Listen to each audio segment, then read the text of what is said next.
everybody, and welcome back to Under Pressure. Tonight is Tuesday. We are streaming Prism Break 18.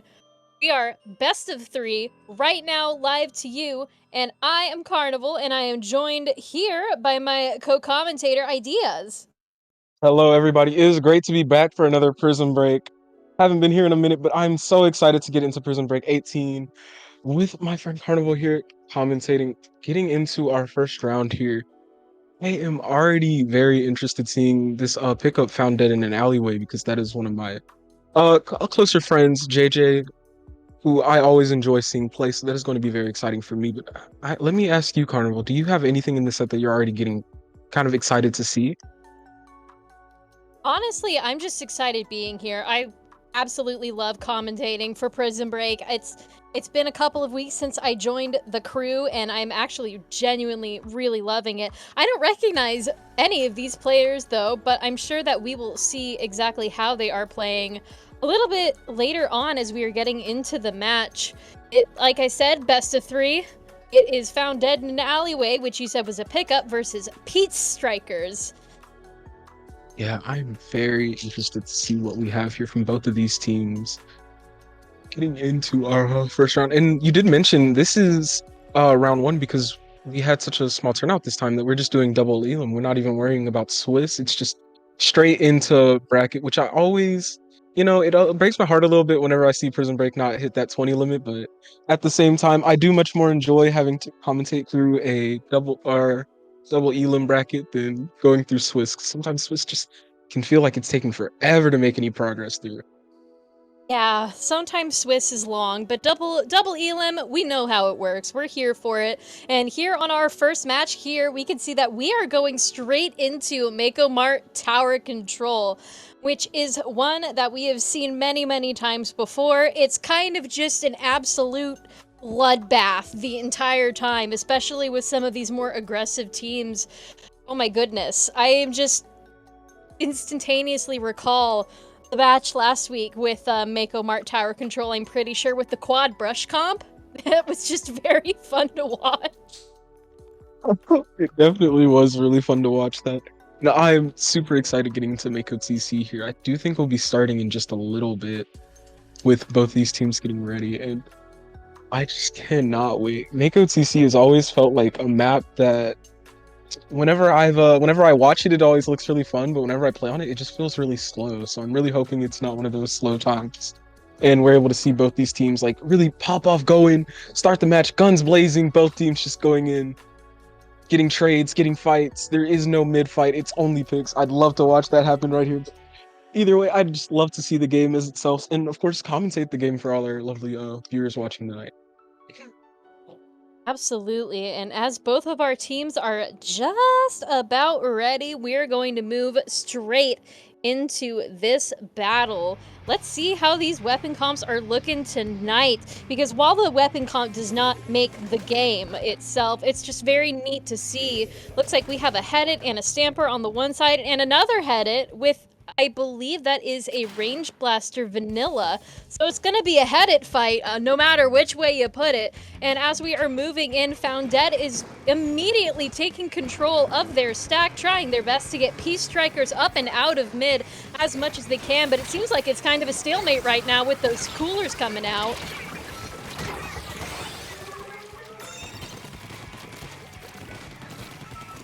See, able to find a early wipe, allowing them to take tower here, only 30 seconds down into the game. Already showing off like this, getting that especially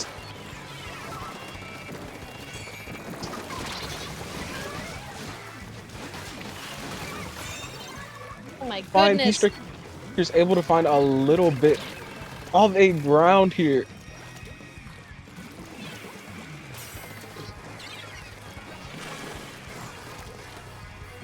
All right. As we are moving into this middle of the match here, it looks like it is one down on either side, with Peace Strikers taking a little bit of a lead here as they hit the checkpoint, but they do unfortunately go 2 down, 3 down almost on their side.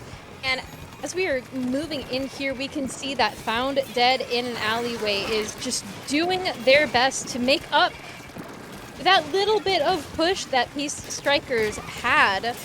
And as we're going into this little middle ground of the battle, goodness gracious, chat, I cannot speak tonight to save my life, and that's literally my job. There is a Trizuka coming out, trying their best to take picks on the tower, and Found Dead goes 3 down as Peace Strikers takes the tower and begins riding it towards the first checkpoint. They need to pop this first checkpoint to get the lead off of Found Dead in an alleyway, and they are doing their very best to do so as Found Dead goes 2 down. They got the bubble protecting the tower, and as they are moving past checkpoint 1, they are easily able to take over that lead as they are trying their best to get over to checkpoint 2. And we are just seeing a very, very good back and forth type deal here. And it doesn't seem like any one team is doing better than the other, but Peace Strikers is almost towards the goal there, finally at checkpoint 3, and now is when the action starts to get really intense here, folks, as this is going from a snowball to an avalanche, as Peace Strikers unfortunately does go 3 down. A delayed wipe, and Found Dead in an Alleyway must practically win the game in order to take it back. And with only 2 minutes left on the clock, it's really going to put Found Dead in an Alleyway in a really bad spot here because they have to not only play through, they have to beat through that stall. They have to find another really strong push like they had in the beginning. Manage to break through that check, which is going to be very hard to do. Not only 1, but 2 checks back to back like that. And it's such a hard position to maintain as long as we see with Peace Strikers able to push through that with the snowball, just keeping it going, holding that momentum permanently. As we do see Found Dead start to get this push up, start making their rounds, getting into the zone, trying to take this position, popping strikes. Unfortunately, Range Blaster able to find a pick, stop that push, get the head it down, and completely slow down their push entirely as we see them just go down one after the other, having to force themselves out of position as Peace Strikers plays amazingly well, picking off each member of Found Dead just one after the other and slowing down that push entirely, stopping you there. And Peace Strikers is trying their best to take control of both of those stacks, because both of the stacks in Mako Mart is the key to success here. Once you control both of the stacks, you practically control the entire line from the middle neutral ground to the end goal of the tower. But we can see that they do go 2 down with that Splatona Stamper just being an absolute menace. And there's 3 down on either side, but Found Dead in Alleyway wipes out as Peace Strikers takes back the tower, and they have a precious few 30 seconds in order to keep it that way so they can win. But Found Dead in an Alleyway must take the tower as soon as they possibly can if they stand any chance to win. And Peace Strikers does have a delayed 3 down there, and they are trying their best to prevent the remnants of Found Dead in Alleyway to take that tower and win. And with less than 10 seconds left on the board, it is not looking good. Only that 10 seconds. As you mentioned, we do see a 2v2 happens. Both teams able to find a couple picks, taking it into overtime with only just the 2 fighting on top of the tower, both going at it left and right. Unfortunately, for Found Dead in the Alleyway, they are able to get stopped by Peace Strikers as they secure the last second overtime stop with just having that one person on the tower right there. Really unfortunate. You saw the bucket there. You saw them trying to fight, just fell off, slipped, and then the Stana wasn't there fast enough to save that. And it going to have our game 1 go to Peace Strikers there. Just truly an amazing game to have watched there. Seeing both teams go in with that explosion, and then just how Peace Strikers was able to keep their momentum going through and through. 100% agree with you there. Peace Strikers was really easily able to take advantage of those advantage states that they found with Found Dead in Alleyway, getting picked off one after the other. And like you said, containing that momentum and keep moving forward, which got them a lead that is just leaps and bounds ahead with what Found Dead in Alleyway could possibly get to in the last couple of minutes of the match. And as we are moving on to this second match of the best of 3 set, we see that we have Robo Rom and Splat Zones up next on our list of map modes to play. Robo Ramen Zones. Ooh, this is going to be very fun to watch here. I don't think that Roman, compared to what we just saw Mako with that snowball and just how we were able to keep it going, Robo Zones just doesn't really have that same kind of snowball S that you can really have. It just always feels more like a back and forth, both teams really having the chance to take the game at any point. So it's going to be very interesting to see if that like lack of snowballness that you normally have with Robo, saying Robo Rainmaker or Robo Tower, that these zones offers, it's just going to be so it's going to be very interesting to see this match go out, even if it doesn't play out as you would imagine it would. Absolutely. And Robo Ramen zones, like you said, not quite easy to lock somebody out and snowball on this map, but once you have a couple of really good plays, you can just quickly get picks after picks as the opposite team comes in. As we are moving in here to this match, it looks like the comps have changed quite drastically, with the pencil and the Splatana Wiper deciding to go for those instead of the Headit and the Splatana Stamper that we saw before. Always love to see a sword player on the field as a fellow sword player myself. As we are moving in here, Found Dead in Alleyway immediately takes control of the zone, getting it down to 90 before they just keep moving. They really managed to kick their ground, take mid, and paint as much as they possibly could. And it seems like Peace Strikers was caught off guard by that. Speaking of painting, they're not just painting, they are going in and getting picks also. As we saw early on, they had a triple, which gave them the ability to push up as far as we see them playing. Getting a delayed triple right there, also able to trade out, just constantly holding this pressure, seeing how they started this game out. It feels like they have some ability, something like opening gambit or something like that, the way they're playing each of these matches, just starting off extremely strong and keeping it going, pushing it all the way down to 30, canceling the Kraken, maintaining a lot of space up here. Even the pencil just constantly applying so much pressure with only 10 remaining. This is Deco goes, the Dread goes in, able to stop the zone from counting down for just a little bit longer, giving them the chance to fight more, but the shot is already deep in, getting chipped, getting picks, as we see them go down one after the other with just the roller left, trying to fight for their life, getting 2 picks. The roller is able to stop it long enough for Striker's Feast to get in and maintain that flip they needed to give them not only the penalty, but keep them in the game, stopping that 4 count from ending it right there. Truly an amazing play to see, right? Absolutely. And with Peace Strikers giving Found Dead in Alleyway a whopping 73-point penalty, it is gonna take a lot to get that zone back into control and back down to the... Oh my goodness! We got that stamp power play from the Splatana Wiper there, being able to cap the entire zone with just a single stamp. But that Kraken coming in from left field gets a triple off of Found Dead in Alleyway and a delayed wipe as Peace Strikers once again takes the zone for themselves. They managed to get all the way back through their penalty, or almost all the way back through their penalty, I might say, as they are just pushing forward into Found Dead and Alleyway zones here and trying their best to take out every one of their members. That stamp from behind can't do really any good because all of the rest of the members were dead there for a second, but they get a double, a triple! That Splatana Wiper is going nuts in the zone, and Found Dead and Alleyway takes the zone for themselves once again!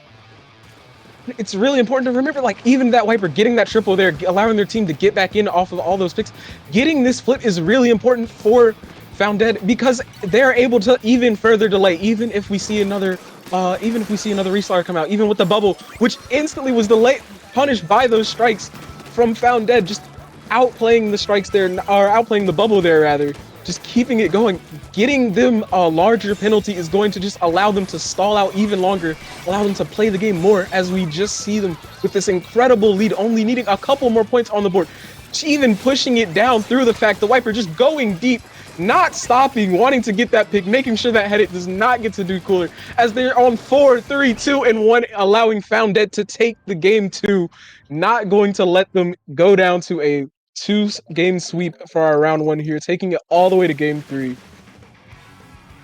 They absolutely were ruthless during their pushes against Peace Strikers. Like you said, that Splatana just going in deep, the shot going in deep, making sure that they had the advantage state and they know how to use it. You can see here the last couple of seconds of the match as we see that Splatana just absolutely going nuts on the head it. And the shot just making sure that everything is all completely fine. We just saw some very, very incredible plays from their side. They are not going down without a fight, and we are going into game 3. Really excited to get into our game 3 here, because this is maybe one of the most interesting maps for me, because I just really enjoy the greats. Like, I do, like, as you mentioned earlier, you play swords. I also do, but even just the greats feel so unique in Splatoon 3 compared to 2, where they're a lot more prevalent, a lot more maps happen. But in 2, they just feel like really special, especially on Crab Leg. And I'm really excited to see how both these teams play here. With it being clams, also, I feel like there's even a short, maybe a small advantage that Peace Strikers have, just having that really strong roller player already on deck for them. Which, you know, Bubble, of course, is always a fun special to have. Absolutely. And like you said, the grades are very prevalent on Crab Leg Capital, which I feel like if Peace Strikers is going to bring that Kraken back, might not be the best choice on their end, since Kraken just goes straight through those grates and usually into certain death on some of the maps where the grates are over the drop off of the map. It might be an advantage for them to bring that Kraken back, especially on Clam Blitz, because unfortunately, as much as Nintendo has tried and failed to destroy it, the Kraken cheese is still prevalent in this game. I see it every single day. It's intense. There's just, it's always been a thing. You've always said Zipcaster could do the same thing, but it doesn't have the killing potential. It doesn't have the ability to just be as much of a nuisance as Kraken does. Because yeah, you can't just pop it and go in for free. Now you actually have to go in, and then you pop it, and then you start doing the same Kraken stuff as your team just gets safe jumps into it, safe jumps right under the basket, throwing in power clams, throwing in points left and right, scoring it down all the way from like 100 down to 60, down to 30. It is very strong of a special, which we do see them decide not to bring out here, as you mentioned, just electing to not bring the Kraken once more, instead trading it out for the Brush, which I think is really interesting to see here with Found Dead bringing back the same comp. They said it worked last game, it's going to work again. As we see a very early double from Found Dead, able to get them a lot of space here, stopping both of their two main fighters, getting a triple here as they push into keeping it going longer and longer as they just take mid for themselves, popping strikes. Unfortunately, the hammer going down before they can get in, as we see 3 go down on the side of Peace Strikers. Just a brush left, trying to fight it off, able to keep them back just a little bit longer, as Found It is trying to just find their way and force their way through this brush. But Peace Strikers able to get in quickly enough, as we see the zip gets popped, able to get a quick trade.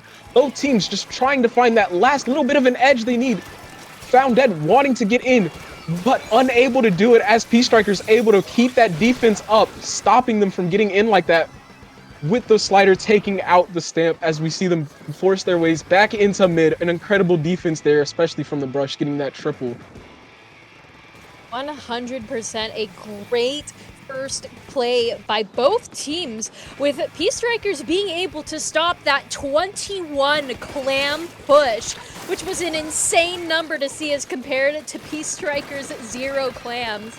And as we are doing this fight in mid now, Peace Strikers is trying their best to take control of the clam economy, which they are able to do pretty easily. They don't quite have a power clam yet, but Found Dead is doing their best to keep their ramp cleared. Unfortunately, that is a bubble next to the basket, and they are going in with the power clam as Peace Strikers gets the first score of the game, scoring a power clam and then some extras into that basket, and they are not stopping just yet, taking control of their their basket area as the others try to find more clams, but unfortunately the barrier is back up before they manage to do so. But that is not a problem for the Brush, as the Brush has a power clam.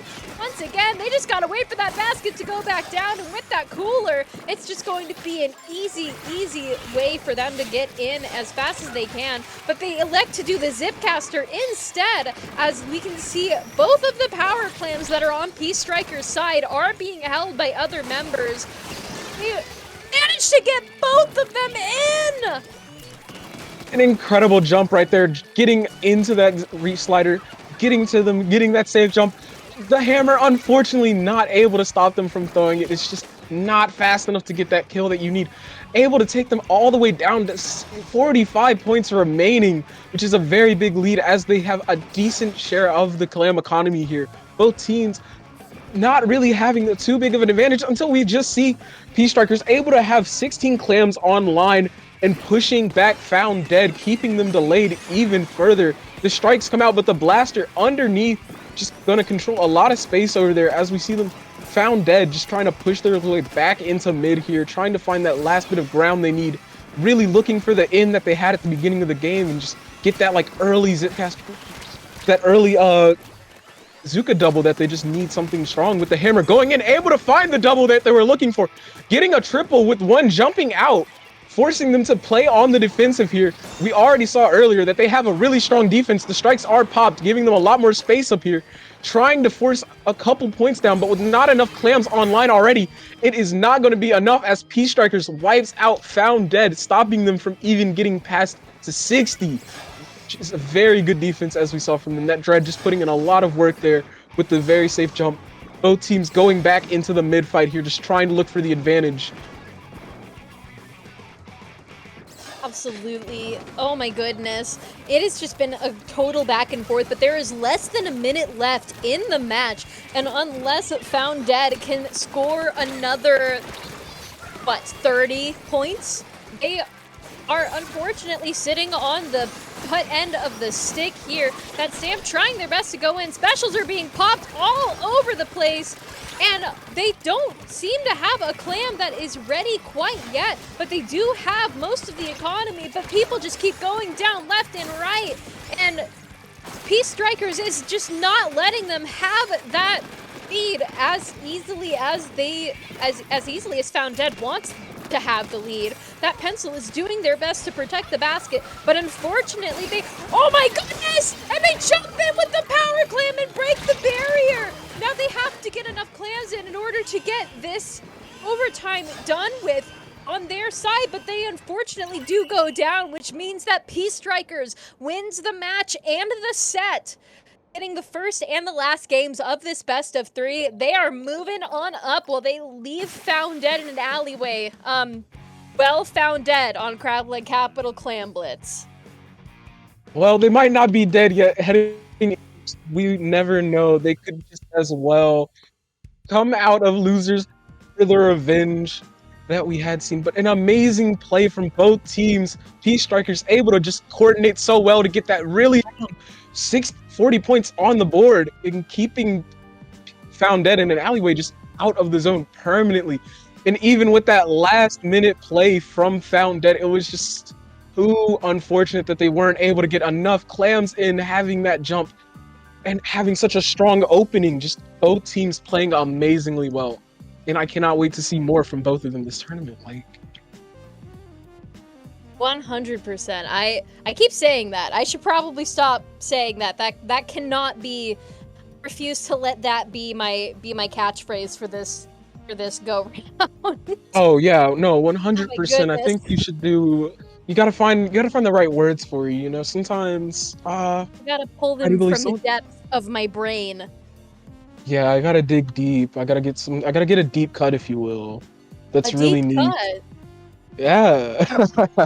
Alrighty, y'all. We are gonna go on a short break, as we will be back soon. So get a water break, get a food break, go to the bathroom if you need to. Don't go away. Prism Break will be back after this break.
everybody. Welcome back to Prism Break.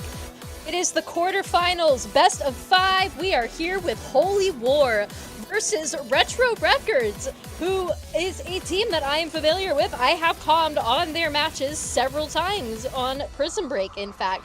So we are going in and we are going to see some incredible plays from both these teams here as we are going into this best of 5. Once again, I am Carnival. I am joined by my friend Ideas here, and we are coming to you live. Yes, it is great. And as you mentioned, Carnival, Retro Records is a name I have also come for. I have noticed that they are a Prism Break regular at this point, and I always enjoy watching their matches. Getting to see Holy War is, I don't believe I recognize any of these players, but I do believe they are some pretty strong players. So it's going to be quite a match to watch already. And getting into it, I do believe that we're going to get into it very quickly. Speak of the devil, already getting into this match here. I'm very excited to see what these teams bring. Bringing out the Decav and Range Blaster, as well as seeing the Dread and Gluglas come out from Retro Records. Quite a team comp from both sides. I am so interested to see what this Decav is going to bring to us, because it's just always such a fun weapon to watch for me, especially Charcoal, not electing for that mint kit, the more common kit within comp, but you cannot diss on Retro Records Glugla. They're quite strong in something that I've always enjoyed watching and truly a treasure as we get into the mid fight here. Absolutely, and as both teams do go 2 down but 3 down on Holy War, as Retro Records has the advantage state and they do use that to take the tower, that Charcoal Decav in the back trying their best to take control of the tower. And as you said, Charcoal's not really a common pick in the competitive scene. That Inkjet on Hacklefish Tower is going to be a very, very good thing for Holy War, especially against Retro Records. And as I say that, Holy War does go a 3 down, a delayed wipe. Like you said, those Glugas are not to be messed with, as Retro Records is already at checkpoint 1 with 1 minute down on the match. There is 3:51 left to go. That Decav trying their best to clear the tower, and they do, but they get a double, and they are chasing that other member of Retro Records back down into their base. Retro Records does go 2 down, and this is Holy War's chance to grab their tower and go. This is more than a chance, as we saw the Charcoal getting that double right there, popping the strikes. We see a Kraken, we see a Jet, we see strikes, keeping Retro Records stuck right on top of their spot. As we see Holy War take the lead here, breaking through the check, keeping up the aggression, the Decav, the Range Blaster just going in and fighting left and right. 2 going down, but with Cooler able to get back in fast, keeping up the aggression, not losing too much space. Unfortunately, losing the tower. We do see the Decav go down as Retro Records brings it back in. The Pencil getting a couple picks there and pushing everybody out as we see them kind of retreat enter back in the mid and regroup here, getting that Cooler and keeping up the aggression, just going in left and right, not wanting to give any ground to Retro Records. But they are not going to make it easy, because even with the Kraken, they're going to stay in and keep on fighting, as we do see them able to find just a little bit of a lead, getting 1 pick as Holy War goes back in, trying to keep it going. Retro Records not making it easy. That Dread securing a quick pick on their blaster, keeping up more and more aggro as we just try and find anything happening. But Blue unfortunately getting called out on the left there, not able to win it, but no one on the tower. Retro Records just pushing them back out. Once again, keeping up this defense, not trying to let them get any more points past that check right there. You're seeing oh, so sorry. Oh no, you're good. You can step on my toes all you want, because as we see Holy War step onto their plat and get a quick pick on the Glutes, trying to keep up that aggression, push in a little bit further. The Kraken coming out, giving them a couple safe jumps to go be aggressive, go cause some problems. As we see them keep going in one after the other, unfortunately not able to regroup and fight as a team. The Decav does go down, but Holy War is going to keep up the aggression and not lay it down for a second. Absolutely. Holy War, like you said, going for the aggression, going trying their best against Retro Records, and it is working like a champ. We are seeing two very, very powerful teams go head-to-head in this first of the best-of-5 matches. For the quarterfinals, those Glugadoolies doing their best to try and just maneuver around everything that Holy War has to offer. Holy War does go 3 down, but that last member is just doing their best out on the field. They unfortunately do go down as Retro Records takes back the tower and their mid position out in neutral. They have specials blazing and ready to go. Those strikes are unfortunately not finding much purchase, as we can see a flanker on the left there on Retro Records' right side, on Holy War's left side, trying their best to get that tower out. They can see that Kraken getting a pick there, but unfortunately they are caught out by the Buckets, and it is an absolute playground for Buckets right now, as we have a total of 3 Buckets on the field, and they are just going ham on each other. That Booyah Bomb is going to go out right now, and Retro Records does have the chance to turn it around here. They just need to get a little bit past checkpoint 2 in order to get the lead, but there is only 10 seconds left on the clock. Not only is there only 10 seconds left, they are still forced to get through the entirety of that first checkpoint, getting delayed by that decap and just keeping them out and forcing them even longer as we see the Bucket go in, getting a trade. Both teams just trying to find it, only needing a couple seconds left. We hear the Booyah is out. If Holy War is able to just get on that tower and stop them for even a second, they will be able to take this game here. Just getting aggressive. The Kraken is online, and that is going to be a game-winning play for Holy War right there. Able to stop the tower from getting right at the last second. Just an incredible work from that Kraken, truly showing the GG Kraken is not something to be tested with, even pulling out a double right there. Listen, the Kraken can bounce off of the tower as easily as it wants, but that, like you said, that double with the Kraken there at the very end just secured the win for Holy War, as they easily take, well, not easily, they take out Retro Records in the first match of this best-of-5 set. We still have another at least 2 matches to go, but let's see if Retro Records can even out the score here on this next match, as we go in to Umami Ruins Splat Zones. Now this is going to be very exciting. We saw it already. Both of these teams love to fight. Both of them love to keep on keeping up that aggression, especially Holy War. And on a map like this, it encourages you to just fight. You do not get the ability to flank. Well, maybe a little bit more with the redesign, but even still, you just have to look at the enemy and go in. And speaking of going in, both these teams, hot and ready, already starting up into this match here. I am already just on the edge of my seat from the last game. That ending just really going to keep me engaged here. As we see both teams bringing out the exact same team comps, getting into it. And it's already just going to be a match to love to see here. I'm very excited to see how this works out. Both teams just going in, trying to find that quick pick already. Able to get a trade on both sides, going 1 down. Holy were able to get another pick and secure a bit more of a lead here, taking the zone for themselves. With Cooler online, we do see one going in deep as the two try and follow behind and giving Holy War the advantage in this early match here. But Retro Records not making it easy, even with the strikes. They pop their own Booyah and they keep it going. They're going to fight their way through it, kills or not. They are just going to keep up this aggression, try and match them at what their game is. And we see it works out well enough for them. Retro Records able to get a quick flip, give them a short penalty there as they forced Holy War to back up a little bit, unable to keep it going entirely with the strikes coming out. And like you said, while Holy War was able to get that easy lead there, Retro Records is just not letting them off of that easily, as we get picks on either side. Buckets are a real advantage on this map, especially with the dual zones, and Retro Records is running 2 buckets, but unfortunately they go 2 down, that 2 being the bucket that I just mentioned. And Holy War is doing their best to get rid of Retro Records, but it is just an absolute bloodbath as both teams are fighting for dominance here. But Holy War does have the advantage of having both of the zones capped and counting down, and Retro Records is really not able to find their footing on such a map like this.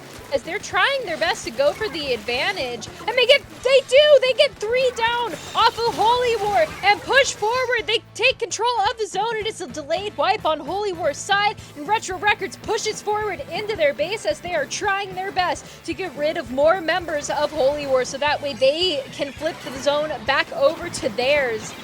And unfortunately, they do lose a little bit there, but easily just able to retake it as that zone begins to count down even more. That Booyah going out and absolutely demolishing that poor Decapitator out by the dome. And Retro Records takes the lead. As we can see here, they are fighting to get into Holy War's area and keep it under control, with both teams just going 1 down, 2 down. But unfortunately, Retro Records goes 3 down, and this is Holy War's chance to shine as they take the zone back and begin to work through that penalty, giving Retro Records a 48-point penalty, which is going to be a lot to handle, especially with both teams playing such an aggressive stance. Yeah, like as you mentioned, just both teams being aggressive. We saw Retro Records going all the way down up to their box, even pushing through their plat with the slider, coming out once again, able to find a quick pick and getting out safely. Able to slow down that point game just for even a second as we see 2 members of Holy War go down. The Booyah is out once again, stopping them from getting points, just unable to really push in, getting deep as we see Holy War take back the lead here, going in once again. Both teams, incredible movement from the Zap there. I've never seen something like that, and they keep the push going even further. Retro Records trying to get in, popping the slider, trying to just get a quick little flip, but it is not enough as we see Holy War keep it going. The strikes are out, painting over that right side just a little bit more as Retro Records goes in, trying to stop anything from scoring, trying not to let them as they get the flip, giving them a major penalty there with 62 points, getting enough picks to delay wipe Holy War out of the zone, giving them the time to push up, taking this plat. Once again, we heard the cooler go off. Retro Records is not backing down for any second here. Both teams just trying to do whatever they can as the decaf gets a double before going down. Really doing a lot of work as the pencil is just forced to secure long enough where Holy War is unfortunately wiped out, meaning Retro Records is able to stay up here on their plat just a little bit longer as we see the slider come out once again, able to get 2 picks before going down to the jet. Just once again fighting. Both these teams keeping up the aggression, trading specials, trading picks. We see the zone get flipped just a little bit as the range is going in by themselves, stopping them from getting any paint, trying to prevent that lead rather. Just keep it going as we see 2 members of Holy War at mid taking that zone, keeping it painted, giving them the penalty, and not giving up that lead very easily like that. Just incredible work from both teams there. Just outstanding. Outstanding is the right word for that. And like you said, Retro Records and Holy War are both so close to each other points-wise, but Retro Records does have a bit of an advantage here as Holy War is 2 down, and Retro Records has just a little bit of penalty left to go through before they start ticking down that zone. They are looking for an overtime win, and with 15 points left on the penalty, they are doing their best to get it. But the specials from Holy War go out. They take control of one of the zones, and it's just a toss-up on who is going to get that zone. Retro Records needs to cap it, and they do. And there's only a couple of ticks left on their penalty, and Retro Records takes the win in an overtime absolute just killing bonanza there as they are able to take control and hold the zone for that long. It was just an incredible play. It was more than incredible. It was maybe one of the most monumental plays I've ever seen. We saw both teams just going in, trading left and right, getting picks, popping the specials. Everything was happening all at once so fast, and it just was not enough for Holy War to win there. Even with how well they played, they just could not stand up to the power that is Retro Records there. Able to secure that win, just actually holding me on the edge of my seat. I'm falling off of my chair even. How close that game was, just how exciting, and that's what you love to see when from a game like Splatoon, just both these teams coordinating so well, popping their specials, playing together, and giving you something that's more than just exciting. It is truly a special thing to watch. Absolutely. Retro Records proved that they are not gonna let Holy War win that easily, as we are now confirmed to go to a Game 4. But before we get to that Game 4, we gotta go to Game 3. And Game 3 is the classic Museum de Alfonsino Clam Blitz, which we have, I believe, seen Retro Records play in the past. Well, a good question though is, has Holy War seen how Retro Records plays Clam's Museum in the past? Because if they do, that gives them the intel that they might just be able to abuse and take the lead, taking this into a game 5 situation, I do believe, which is going to be something to watch there from either team almost. Like, it's just both teams bringing out the same cards, bringing in the knots, all splatling like the same guys. I'm sorry to say this, but it is very exciting to see how both these teams play. Both of them letting someone go off into the flank. The blaster able to find a quick pick before jumping out, playing back to their team. As we see another member from Holy War go down. Both teams just fighting, trying to find a big lead here. Neither of them wanting to give it up as they just keep trading blows left and right. In the end, it looks like Retro Records is able to secure mid for themselves, pushing up, keeping up the aggression going, popping an early booyah, just needing a little bit more power, a little bit more people to get in. The Kraken forcing them to back off, forcing them out, and slowing back the game just a little bit more, even off of such an explosive start there. It is not going to be the end. Retro Records keeping up this aggression, fighting as we see a jump go in, trying to get that clam, trying to get the power just a little bit further, pushing through, getting the members picked off one after the other. Cooler is on top of their spinner as well, so both teams just trying to deny it as we see the Cooler go off, preventing their Cooler from standing up any longer. As Holy War is trying to just find out this last member and clean up Retro Records as they go down one after the other. Unable to find it as the ball does go down, and Holy War cleans up Retro Records for the most part. Miku's still back there, just going in, not relenting at all, forcing a lot of attention from Holy War to back up into their splat once again to just take out that Dread. You just saw that clam die as that Kraken was going past towards it. And a Kraken is no match for the Booyah Bomb as they unfortunately do go down. That Nautilus, though, oh my goodness, I love me a good Nautilus, especially with the newer Nautilus kit, which has that, I believe, triple splashdown attached to it. Like you said, a very interesting idea going from that head to the Nautilus. You don't need two coolers on... You know, you don't need two coolers on something like this. That's a little ridiculous. But Holy War does get the first clam in, and they are throwing those clams into that basket as Retro Records tries their best to get Holy War out of there. That Nautilus poking at that pencil, but unfortunately unable to find much as the barrier is back up, and Retro Records is able to take down a couple of members of Holy War and get them off of their platform, but not for long as we see another clam come in. Unfortunately, they do fake out the rest of the team, and that clam is now next to the box, just unable to be picked up as it dies right next to the platform, which is unfortunate. And that Booyah Bomb is back online once again, forcing Holy War to back up and think about what they're doing, lest they get caught by that big old Booyah Bomb.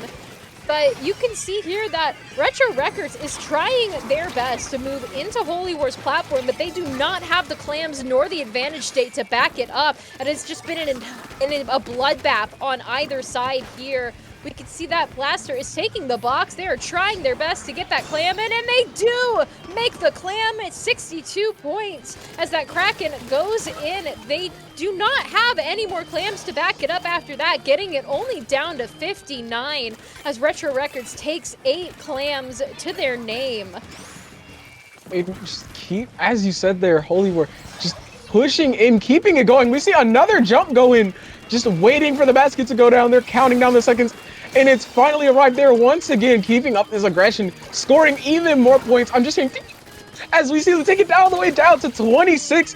Retro Records able to finally get them all cleaned out and off of their plat, just long enough for them to slow it down a lot more, get their barrier back up, get their balls in hand, and stop Holy War from controlling their plat. We saw the Kraken doing a lot of work there, as well as the Bucket just keeping a lot of space that Retro Records wanted to have for themselves.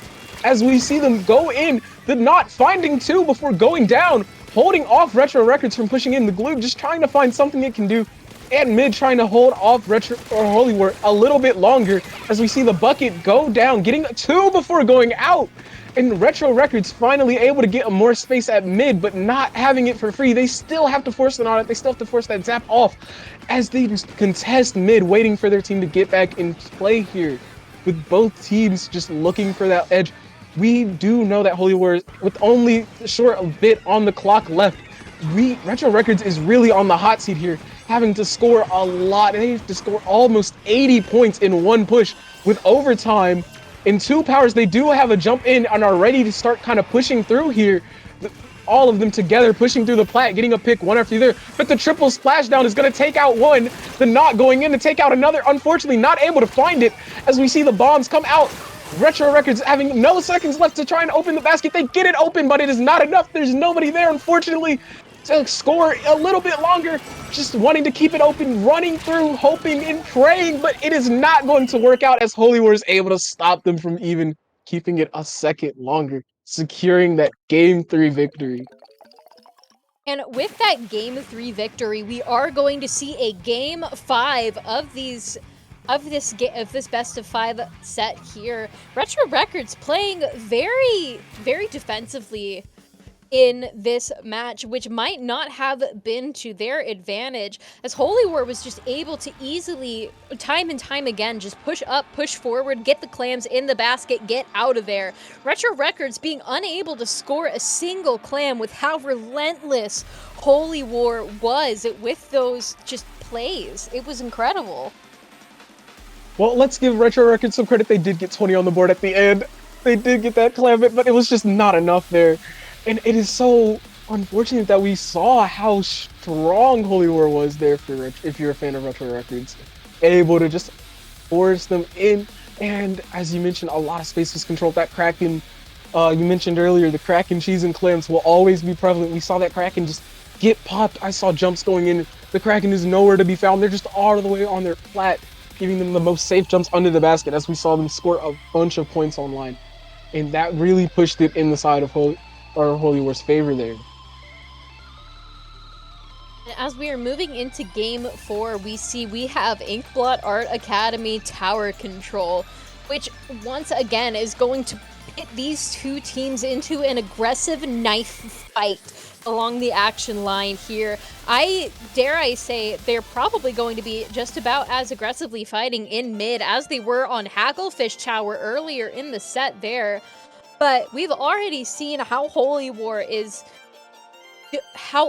plays very well with the tower itself, and I'm wondering maybe if they're going to be able to outplay Retro Records and secure that third of the wins that they need, if I remember correctly. Yes, I do believe you're correct. They do need only Holy War just taking, this could be their game-winning play right here, securing the BO3, only dropping one game as we see them get into this Inkblot tower game here. With Holy War unfortunately going down already, forcing them out of position as Retro Records pushes up, getting their cooler online. Both teams keeping the relatively same comp. We do see the Nautilus switch out for the Vanilla Kit, as both teams are just fighting each other, getting picks, trades, one after the other. Holy War finally able to find the advantage, getting a couple more picks on Retro Records, pushing them out as we see them going in, but it is not enough as they cannot just keep it up. Kraken unfortunately getting canceled. Strikes not enough to keep them on that plat, but it might be enough to just get them through the check. The Booyah is out and it stops them from getting that check, but with the jump, they secure the checkpoint, allowing them to keep the push going, keeping the push alive as we see the Bucket securing a little 1v1 over in the corner right here, as the Bucket on the side of Retro Records is able to stop the tower from being pushed any more than not behind, able to just try and find that pick right there, keep it going. Holy War not wanting to give up and lose any aggression, not trying to regroup. They just want to keep up that power that they've been relying on and has been working out for them. Of course, we see the Kraken, we see the strikes coming out, forcing Retro Records to back up a bit, play a little bit more behind as they secure that little ledge right there, pushing the tower, keeping it going. And with both teams just on each other, Holy War rather, able to just keep up this so heavy on their aggression, pushing through the second check here and trying to just wait on that team to get in, not going to jump out, not going to give them safe jumps. They gave them the riskiest jumps ever, and they surely worked out as we see the tower keep on going. The strikes once again online as we just see so much of the space being controlled by Holy War, not even getting picks, but just controlling so much space and denying Retro Records from getting in, that they're able to keep it going all the way down to 20, getting the third check. Strikes, fortunately enough, going to stop them from pushing anymore. Kraken is behind, and with that blaster is going to either get a pick or get out. It looks like they want to stay in and get a pick right here, as they do control a lot of space with Holy War, just keeping so much aggression, finding pick after pick, just delaying and not letting Retro Records go in. They're wanting to end this right here and now. The pencil able to find a cheeky little pick on the tower right there, hopefully going to be enough, but it is not enough as Retro Records does go 3 down, 4 down, one after the other. Both teams just trading left and right. Finally, Retro Records is able to push out almost everybody. We see the Toxic P getting a little cheeky bag in with that trade before ending with a 7 push only after the match has just begun. Truly, that is the definition of aggression right there. That's the definition of aggro. Both teams just playing so well. Retro Records able to clean up, stop the push, but they have to go in and almost win the game here if they're going to even take a lead. Absolutely. Retro Records just getting absolutely bodied by Holy War in that incredible push, going from 100 to 7. Holy War is not ready to give up just yet. They are here. They want to go forward and into those semifinals. They are not letting Retro Records breathe or have any space in the neutral game. Retro Records finally getting onto the tower and getting it as close as they can to checkpoint 1, but unfortunately the tower does go back to Holy War once again as Retro Records wipes out, and Holy War takes the tower with only 2 players to their name. The jumps are coming in, the cooler is out, and Holy War is playing more aggressively ever, trying to force Retro Records to relent, to give them the win that they so desperately crave. And it's 2 down on either side. Retro Records has less than a minute left to get this tower off of their platform and into the other enemy's base so they can force a game 5, but Holy War is not letting them have it. There's less than 30 seconds left. Holy War has gone 3 down. A delayed wipe on Holy War. Retro Records finally has the advantage state, and they need to use it now. Otherwise, they are not going to be able to move on into the semifinals. We are just seeing an incredible, just relentless play here from Holy War, picking off one after the other on Retro Records. 5 seconds remaining. Retro Records has the tower, but not for long. This is overtime. Holy War going 3 down, and Retro Records has to push this tower all the way up into their base and basically win the game by a knockout in order to force a game 5.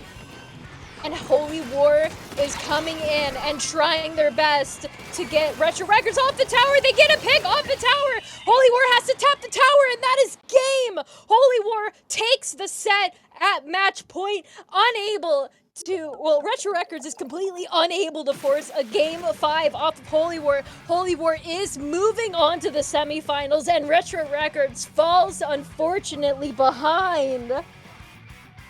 That was like both teams just really pushing it. We saw the just pure aggression from Holy War from the first half of this game, and it wouldn't have even surprised me if Retro Records was able to clean that up. Unfortunately, they just weren't able to, because we saw before they were able to take them in overtime, securing that win on zones earlier. So it would have been truly something if they did it once again, but Holy War was not having it. They said, we lost once and we're not losing again. We do not even care. We're going to keep up this aggression. They can't handle us. We will win our fights.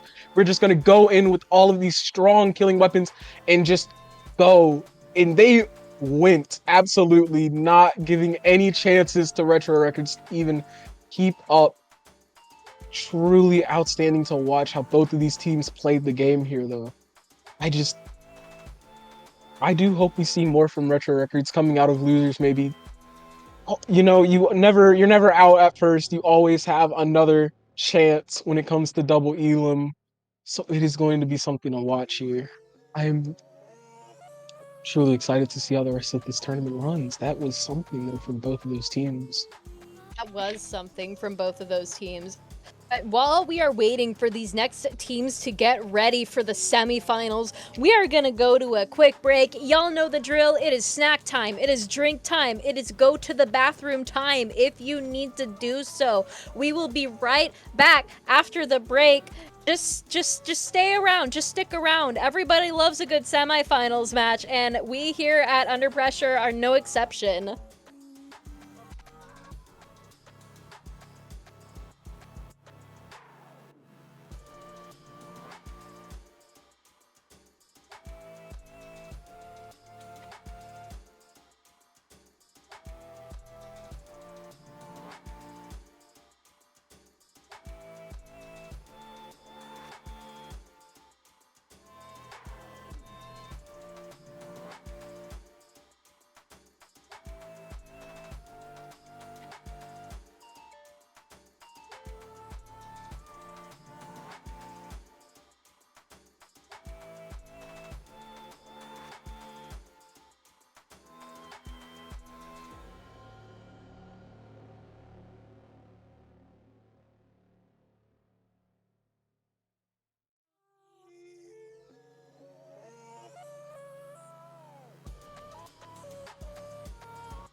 Hello, everybody. Welcome back. It's Prism Break. We are at the quarterfinals, semifinals, I believe. Semifinals, best of 5. Happy Fails Exams versus Ultra Violence. And I was informed that we are playing with an overseas team right here. Ultra Violence is from Australia. So let's give them a big warm welcome over here on Prism Break. We're gonna go in just here in a second. I am Carnival, once again, joined by my friend Ideas here. We are bringing you the semi and the finals here on Under Pressure. Yeah, I'm very excited to see what both these teams bring, especially whenever you've seen overseas teams. We have a lot of talk about how the overseas teams play and how they have like different metagames and everything. So it's always fun, and we loved having them here. We would always want to accommodate and have tournaments that run at times that they can compete in. Especially for me, one of my teammates is European, so it's always nice that we have tournaments that allow us to play together and not have like a super big clash where they're just up in the middle of the night trying to play with us. But, so it is going to be great getting into this game. Ultra Violence versus Happy Fails Exams for semis. Both these teams have the opportunity to be streamed twice in a row, actually, since we're going to be doing finals as well in just a little bit. I'm very excited to get into Scorchgord's tower. It's maybe one of the few times I feel like Scorch is a bit more playable, but what about you, Carnival? How do you feel about this?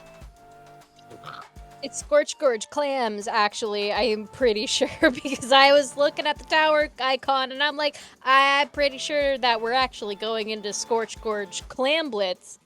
Scorch Gorge Tower is a map mode that exists. I personally think that Clam Blitz is the better of the two, but I'm also a bit of a freak for Clam Blitz, so yeah, you know what? The bias gets to ya. But we are moving in right now with the match. We have here, looking at a stamper, a pencil. On one side, we see Mint Decaf, a heavy edit, and I believe, oh my goodness. Oh my gosh, I am so sorry for yapping on. Ultra Violence is already 2 down. We see that Crab is going out, trying their best to take control of their area. It does get a pick, but unfortunately they do go 2 down once again. Happy Fails Exams does have control of the clam economy right now, as the Splatana player Rice Ball has a clam and throws it onto the platform in order to try and get their teammate to pick it up, which it does not seem like it is going to be picked up. Unfortunately, that clam does die, which gives Ultra Violence the chance to go in and take Happy Fails Exams area, as Happy Fails Exams goes 3 down, with Ultra Violence now having a little bit more control of the clam economy. Not quite a power clam yet, but they do manage to get one with the clams on the platform as they begin to move forward and immediately dunk that clam into the basket for the first 20 points scored of this game. 20 points. It looks like it's going to be a little bit more than that, taking it all the way down to 65 with a lot more clams online and the bubble to keep it safe. A couple of those clams did miss, but it doesn't matter. They take it all the way down to 59 before going down.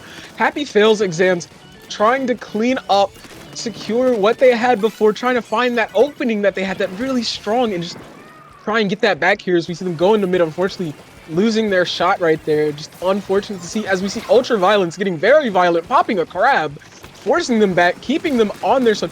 The step behind, trying to get that crab out of commission, taking them out finally. But we see the decaf going up, able to get a nice trade out. Both teams 2 members down, as they're just going back and forth, left and right, trying to find any kind of true advantage here. As we see Ultra Violence getting some safe jumps in, allowing the team to take a lot more of mid, getting a lot more control. We do see one member of Happy Fails go down as the pencil pushes up, trying to push somebody out, popping their cooler, giving straight to their shot, keeping up a lot of aggression as they take over mid and push Ultra Violent back a little bit further and a little bit further, as we see them just trying to find that immediate advantage that they had in the beginning, with the crab coming out once again, able to find a quick little chip, push back their pencil with 2 clams on the side of Happy Violence if they're able to get in here, but it doesn't look like they're going to be able to get in, as we see them just going down left and right. The squeeze are putting in a lot of work. They're getting a double, stopping Happy Fails from getting in, taking a power with them as well. And Ultraviolet in what I must say is just a very masterful purple ink color there. Just easily able to regroup and get Happy Fails out of their mid and out of their platform and neutral zone area, as Happy Fails does have two clams once again ready to pop into the basket, but Ultraviolence just not letting them go any forward. Like you said, that squeezer putting the wall up, preventing them from going a little bit on their side of the ramp, but Happy Fails does have the clam economy. It's going to be huge if they can find the time to go up and into the area of the clam basket without being pushed back by Ultraviolence and their absolutely nasty comp. But oh my goodness, that is going to be a big 3 power clams in the basket on the first push, making Happy Fails down to 37 points to go before the knockout. Ultraviolence unfortunately unable to react. That crab is up in mid, being hyper aggressive, trying their best to fight against that Trizuka, and neither of them win. But Happy Fails is back on their platform, doing their best to keep Ultraviolence out, and it's just been absolutely masterful plays from each side here. But Happy Fails does have the lead. It's the last minute of the match already, and Ultraviolence is trying their best to build the clams on the platform, but then fortunately that clam does go down. They do have another power clam though, but with their player in the pit, it is just going to be very hard for them to push forward. That player does end up jumping out, but Happy Fails takes that opportunity to take control of the neutral area, and they are not letting Ultraviolence get their last couple of clams in. No, it doesn't look like they're going to leave any ground for Ultraviolence to take advantage of. The stamp, watching that left side for them, getting a quick little pick before popping that zip off, forcing that head it back there into a very bad position. We see the crab popped out, just trying to get some ground, get some space. While Ultraviolet starts to run it up, they pop a bubble, they give their team the safety to get it in, but with only a couple seconds left, it's not enough, and Ultraviolet is unable to make it into the basket, giving them a little bit more of overtime as Happy Fails secures the Game 1 victory right there with that amazing triple power play we saw them pull, and giving them just such a strong lead into this Game 1 win here.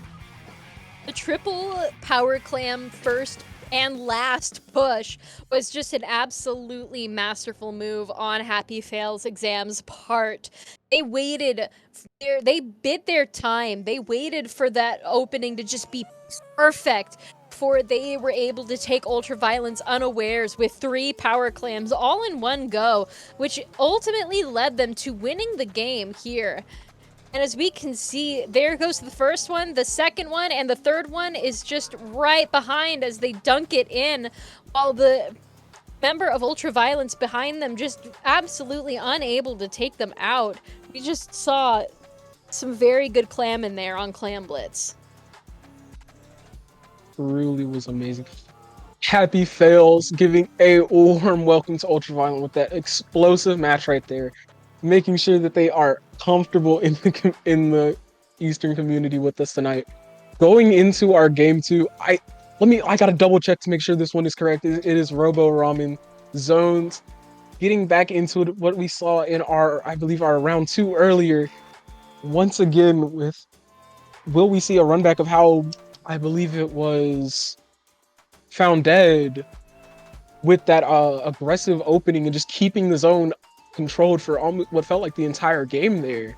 Will we see that again with how these teams are playing, or will we see more of a back and forth, which is kind of what I'm expecting with how they played that Clams match getting into this year soon? Absolutely. Happy Fails and Ultraviolence just very, very good against each other. Very good battles all around. And as we are moving in, like you said, this rerun of Robo Ramen Zones here, it's going to be interesting to see how these teams mix up what we saw earlier. And as we are moving in, it seems like Happy Fails is just instantaneously up in mid, trying their best to cap the zone first and foremost. And they do manage to cap the zone first. as Ultraviolence goes 1 down in the first 15 seconds of the match. 2 down as well. Happy Fails just easily showing their prowess at this painting game. They're already down to 75. And Ultraviolence does get a pick from that pencil off of Happy Fails, but they do go 1 down, and with that Stamper down, it's going to be a little bit of a difficult time to push Happy Fails out of the zone, but they managed to do it anyway, with Ultraviolence getting their first cap of the game and giving Happy Fails a 27-point penalty. But Happy Fails is not going to let them take that standing down. They take the strikes out as they go up into the zone. That bubble, though, protecting Ultraviolence from the zone cap for now. But that bucket just being an absolute menace underneath the ledge there, as we can see. And Ultraviolence does get a delayed 3, does end up having a delayed 3 down on their side too, as Happy Fails takes the zone once again, and they begin to work through those penalty points. Nothing too crazy on the penalty point side for Ultraviolence, though, with only 14 points. Oh my goodness, we are seeing some Zipcaster gameplay here, as that Splatana Stamper takes 1 out and immediately zips back into safety. And Ultraviolence is just unable to find an answer to Happy Fails exams, and they're just very aggressive gameplay and comp here. That E-Leader scope just absolutely holding down the fort. Yeah, speaking of holding down, it looks like Happy Fails is going to keep the zone for themselves, holding it, not giving it up, even with that little flip, even with the pencil trying to contest it. It is just not enough when you have a bucket, you have a Stamper both trying to overpaint you. We see the Booyah come out. Happy Fails just trying to keep it going, wanting to get this secured victory right here, taking them with the KO, unable to find it as Ultraviolence secures a quick little zone flip, giving them a pretty hefty penalty right there. And getting a double on top of that for Happy Fails is going to allow them to just have to play a lot more aggressive than they were earlier, a lot longer this match is going to last. The Crab coming out from Ultraviolent, able to try and hold up a little bit more ground, contest more, taking the zone once again for themselves, refreshing that penalty there, putting Ultraviolent into a more advantageous position here. Unfortunately, going 2 down, allowing Happy Fails to once again get in, just that leader controlling a lot of space. The Zip coming out once again, trying to cause a lot of attention, getting behind, unable to find a pick, but still attracting so much attention, it just gives them a lot more points on the board. With the Booyah for Ultraviolent coming out once again, trying to cause attention, getting some space in.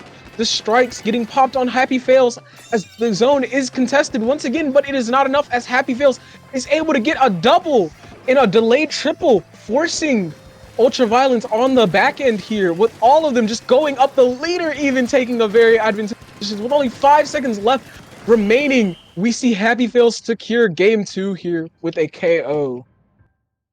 That KO from Happy Fails shows that they know how to use their advantage states well to their advantage, as they were easily able to get picks off of Ultraviolence and just push up and forward according to those advantage states that they got, all together working as a very cohesive unit here, as they easily took the game to Splat Zones on Robo Ramen. With that latter penalty point, they easily were just able to chew through it by keeping Ultraviolence on the back foot. And why keeping them on the back foot? It is just very easy to secure a win like that. Ultraviolence needs an answer to Happy Fails exams in this next match. Otherwise, they are unfortunately going to lose and be sent all the way back to losers brackets, as we are already at set point here as we go into this Undertow Spillway tower control match, which is it's a map mode that I am not personally, I like Undertow Spillway. Not very fond of tower control on Undertow Spillway. I have to agree with you. If I'm going to play Undertow Spillway, you know, this is not a map I can say I ever look forward to seeing in a map list, but it's one I can definitely play on and be like, yeah, this is fine, this is playable. When it's Rainmaker, you know, when it's the good one, I can definitely manage to play through it. Opinion about Undertow. Yeah, when it's Rainmaker, you know, I feel a lot more like it's playable. It feels a lot more, just feels better in every way, but getting through Undertow Tower, it's not going to be the worst thing in the world. It's still a decent tower control map, I'll say. Maybe not my favorite. You always feel like you're constantly in an uphill battle because you're quite literally in an uphill battle pushing that tower through, especially on the second and third checks. It just Ooh. irradiates so much. But Yeah, both God, these those second and third checks are just absolute nightmares to get through, especially if you're on the back foot, if you're at the disadvantage, it just feels like just just fighting against a bear trying to get the tower back into your control. This is a really snowbally map if you play it right. And most of these teams that we have been seeing know how to play this map mode correctly. And like I was saying earlier, Ultraviolence really has to get their head in the game and take Happy Fails exams just out of like just take them by surprise in order to get the forward foot here. cannot wait to see what these teams bring. And I think it's amazing that we will talk about the second and third check, but we don't talk about the first check where it's literally a nothing check and you just stand behind the pillar for like 20 minutes almost, what it feels like, as both teams just pop their like GG strikes or whatever to stop you from doing it. And it's just incredible. My God, there's a first But I checkpoint on cannot wait to get Undertow into this here. Spillway Tower With what Control, we've and seen you from didn't tell me? Happy Fills. I know, right? That's almost what it feels like. Just there's nothing there. It's such a nothing burger of a checkpoint. Like It's a whichever none team pizza are less beef checkpoint. exactly. But it is a necessary evil if you don't want to truly snowball on a map like this. I just, they could have moved it a little bit to the left more and it'd be a lot more palatable, but it is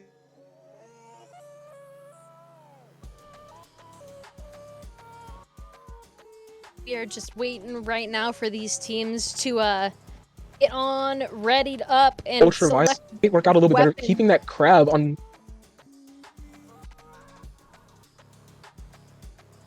So We sorry just for need to interrupting see. you again. Oh no, you're good. Like I said earlier, you can step on my toes, just don't do it literally, and I will be all fine with it. But I'm very excited to get into this match here, which I do believe will be starting in just a second. I cannot wait to see how this crab works out a little bit better because we've seen it just kind of struggling to make a lot of space for ultraviolence here. But in a tower control mode, you can pop your crab on top of that tower. You can just exist there and it works out perfectly as we see both teams bring out a very similar comp. The carbon coming out from ultraviolence, surely catching me off guard, not expecting that at all. As we see both of these teams go for their fairly standard points, getting in here, entering the mid fight, the carbon just going deep on this left side here, trying to find an early pick, able to find it on the stamp, denying them cooler even as we see them get a lot more space. The crab coming up, pushing them out. Ultraviolence able to get a very strong lead here, but the decap is still behind them, pushing in a little bit more as we see them go in, stopping that decaf, stopping the carbon right there.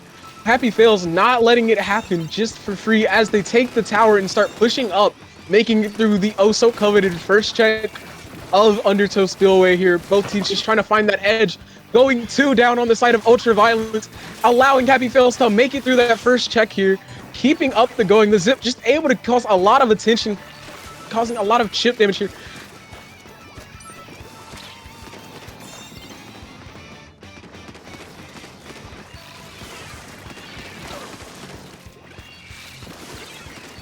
Alrighty, and as we are going past a checkpoint 2 here, it is just an absolute bloodbath. Oh, with Ultraviolence just again unable to find any purchase on the other team here, as Happy Fails is taking them by storm, and just one after another, these picks going back and forth is just absolutely insane to see. Ultraviolence does manage to get a little bit on the right foot here as they are about to pass the once again coveted checkpoint 1. They make their way over to the checkpoint 2 line. Happy Fails exams. It's just trying to push them back with that Trizuka there. That Trizuka just a little more for intimidation as opposed to picks. Happy Fails and Ultraviolence do both go one down, but Ultraviolence still has the tower in its possession for now, with that Decapitator getting a pick there underneath the bubble, which might be very advantageous for Ultraviolence here.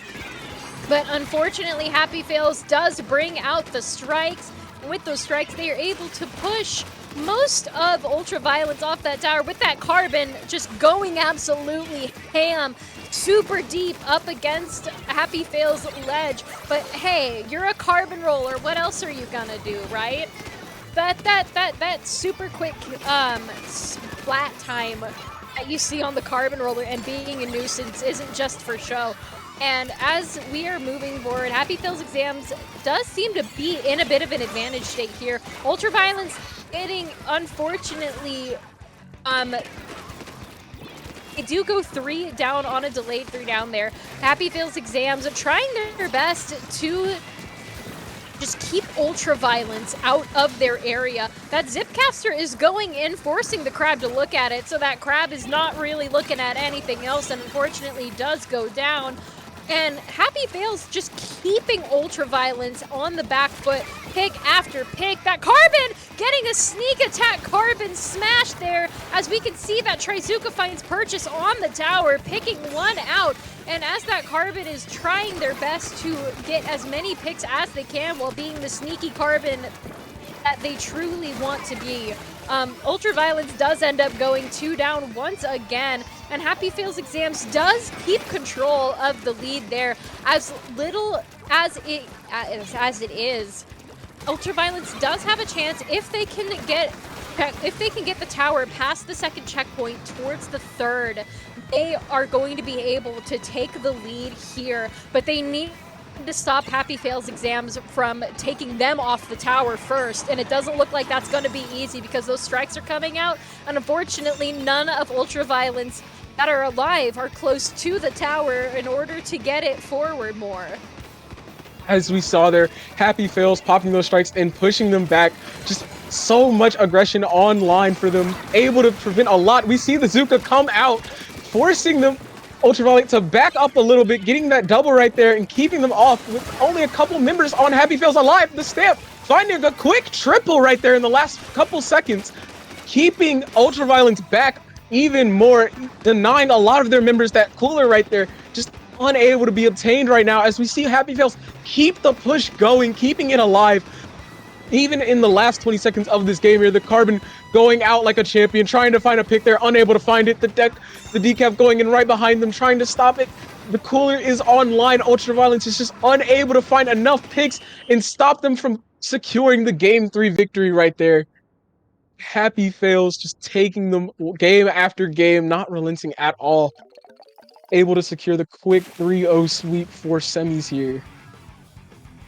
And sweep they do. Happy Fails Exams is going to be moving forward into our finals match, as unfortunately Ultraviolence is going to be set back. And they played very well, but unfortunately Happy Fails Exams got them on several very crucial key points that just costed him game after game. Happy Fails just absolutely relentless with their picks, with their coordination, with their specials. They were just absolutely insane to watch and a pleasure to have on Under Pressure here. Certainly. More than a pleasure. Ultraviolence having an amazing, even still losing 3-0 is never fun, but they played absolutely amazingly. It is not worth denying them their skill. They kept Happy Fails on the back end for a lot of those matches and just had it neck to neck for what seemed like forever in that Clams game. So I do hope that we get to see more from them, especially coming out of losers. You know, it is not over for anybody here so far that loses out of a winner's bracket. But I do believe we'll be going into a short break. We will be back for winners finals.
Welcome back to finals. It's finals. Prism Break. We're here. I'm Carney. Ideas is my co-commentator. It is Happy Fails Exams versus Holy War. On this best of 5 match, it is the finals. Get hype. We're ready. Thank you for the amazing, exciting, really getting everybody's spirits in the mood because we saw both of these teams play, and I cannot stress how watching this match is going to be exciting for you. If you watch the previous game of Happy Feels, if you watch the previous game of Holy, you would see how these teams play and already know what you're about to get into here. So it is going to be very exciting seeing this. I cannot wait to see what these teams bring into the pool once again here. Truly getting into our first oh, go ahead. I said, and speaking of the pool, let's look at the map pool and the mode pool even. First up, Hagglefish Market Tower Control. Y'all know the deal behind this one. Hopefully you know the deal behind this one. Looking at last week's 5 Hagglefish Tower Control matches. If you don't know what Hagglefish Tower is, welcome. You're about to experience Hagglefish Market Tower Control. We saw earlier in these last couple of sets that we have been playing a bit of a snowballing map if you can do it right. And as we are going into this first match of the final set, there are just some very good weapon choices all around. We see the Stamper and the Pencil on the side of Happy Fails. We see that Charcoal Decavitator coming back out for Holy War, along with, I believe, that is the Custom Range Blaster. You would be entirely right, Holy War, bringing out the Custom Range Blaster as we see them going in, trying to find a couple picks, unable to find them, as Happy Fails secures an early wipe on Holy War, denying them that cooler push they went for, just not letting them get in. We see the Zuka is out. The Decav going behind, getting a pick already, but going down to the Zuka, unable to get it as we see Happy Fails starting to push through this check right here, breaking through the first checkpoint already. It's only been a minute and it's already going so fast, taking them down to 57 before we see strikes come out, forcing them off of that tower, having to regroup and back up. But Happy Fails is not going to make it easy, taking a couple trades out as they go down. So Holy War pushing back in here, trying to keep mid for themselves, trying to find that last bit of space. Popping cooler, the zip does come out, trying to cause some distraction. Unfortunately, not able to get too much as we see the bucket get a double, and Happy Fails keep up the aggression, once again bringing out the Kraken, forcing them off of that tower and making them back up a little bit more as we see the Custom going behind, trying to find some damage.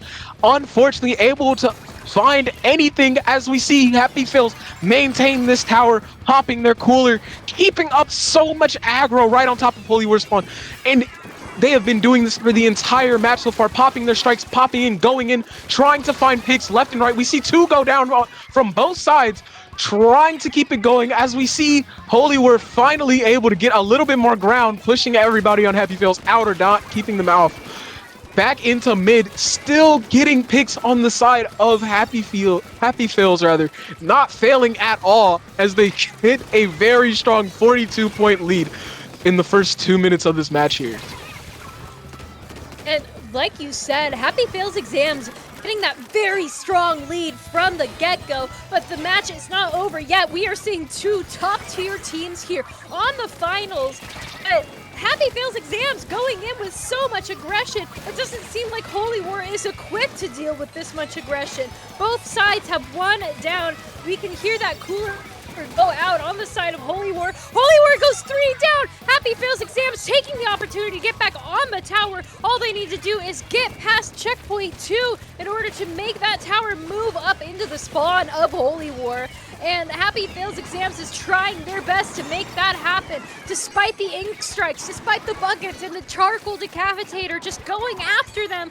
They do manage to take the tower from neutral once again, going forward and into Holy War's area as they are just going absolutely nuts with that pencil. They're getting pick after pick, but unfortunately, it seems like Holy War is back on the playing field here. Both of those teams do go 2 down, but Happy Fails Exams just barely makes it to 37 before Holy War gets them on the back foot there. Happy Fails Exams did just go 3 down. Holy War is now retaking mid, taking that neutral game, making sure that they have the paint capacity to get Happy Fails Exams back into that disadvantaged state. But unfortunately, they keep going down. Holy War is just absolutely battling in mid. It is a bloodbath with each team just getting pick after pick on each other. You see those triple ink strikes go down. They are not able to find much purchase. That shot is just absolutely going nuts here. And Holy War does go 2 down. Unfortunately, with that Kraken moving in, they are now down a player, technically. And Happy Fails is using this advantage, capitalizing on that to keep them out of neutral. With less than a minute left, Holy War needs to act now, otherwise they are not going to be able to take this match for themselves. Yeah, like as you just said, they need to get something going on now. They need to pop this. But unfortunately, the Zuka does come out, getting a quick pick on their bucket, stopping them from having strikes.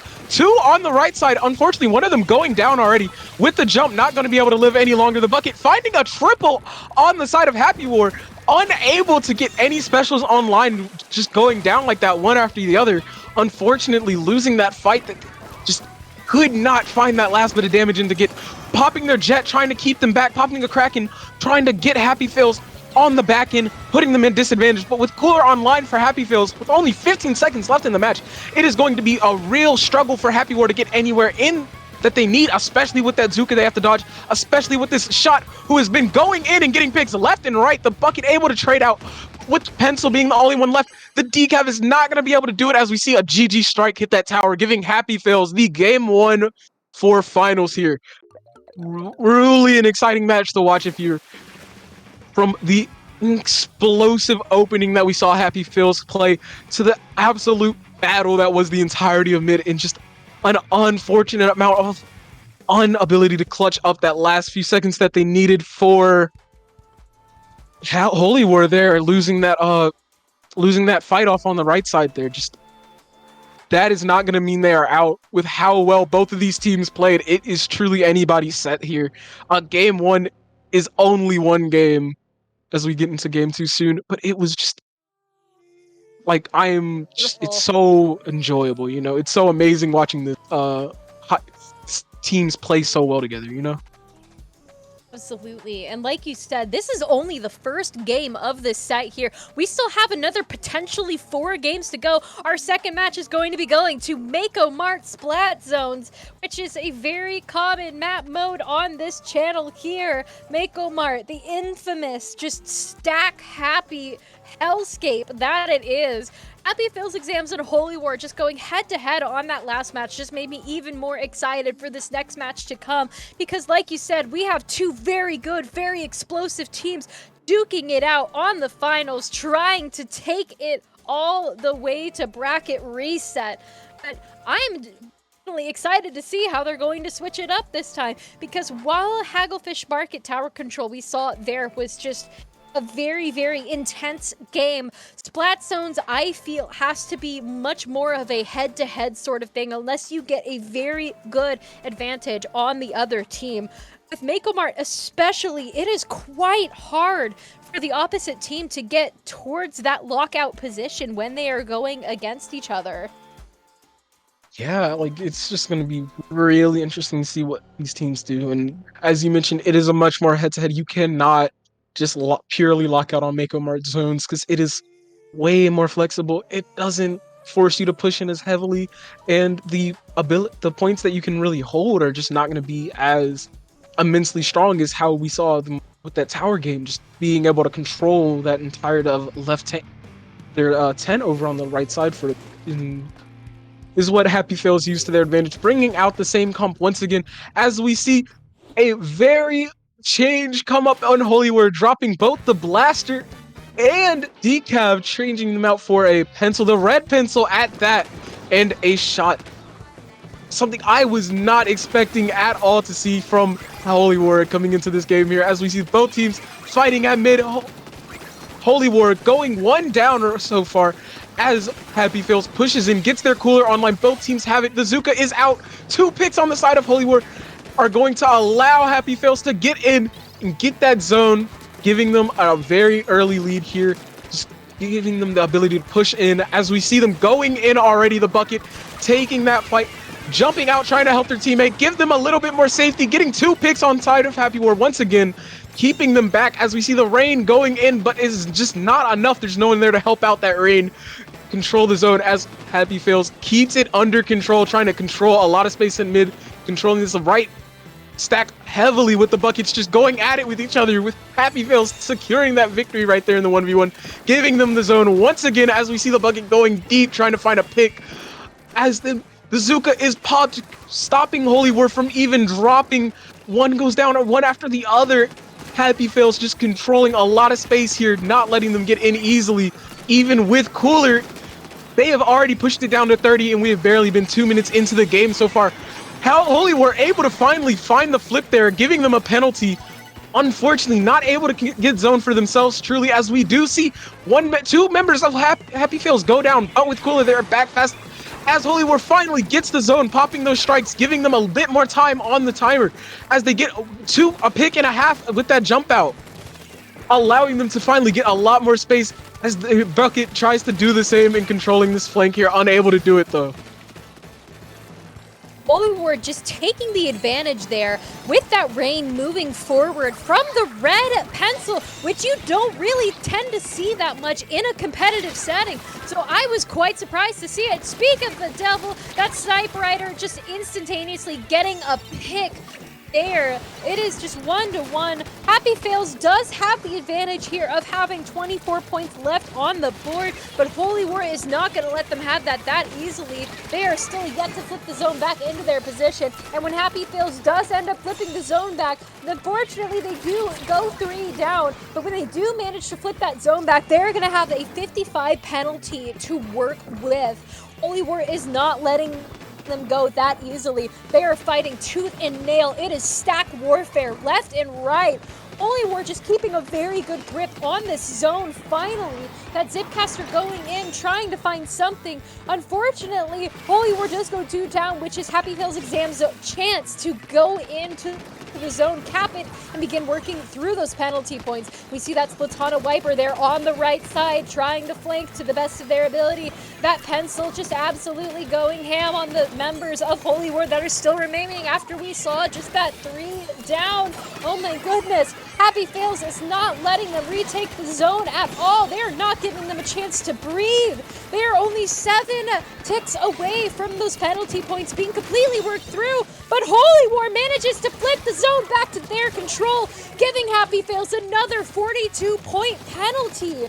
And Holy War is back in the game in their neutral position, trying their best to get control of both of their stacks.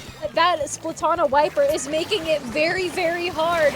Unfortunately, they do get a Trizuka to the face, which isn't a pleasant experience for anybody.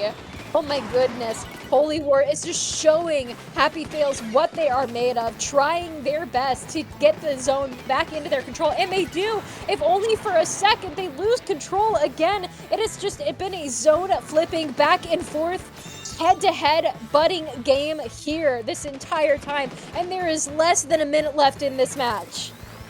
Yeah, like as you said, it's just been zone flips in both. Happy Fails really taking advantage of that penalty that they're just constantly giving Holy War, not letting them push through it, not letting them get any points on the board. They've been stuck at 52 for a long time now, just because of how many times they get hit by a quick little penalty. But Holy War able to get a quick pick on the stamp, not letting them annoy them in the back anymore, pushing up, getting another trade out as well, as we see them try and control more space, breaking through their penalty, trying to find what they need. The Zuka not letting it happen too easily, forcing them back as we see Happy Fails push in once again, popping their strikes on that zone, flipping it, giving another penalty to Holy War, not making it easy with only 10 seconds left. It is going to be a struggle as we see all the members of Happy Fails still on that zone, just existing and winning as they take game 2 for themselves.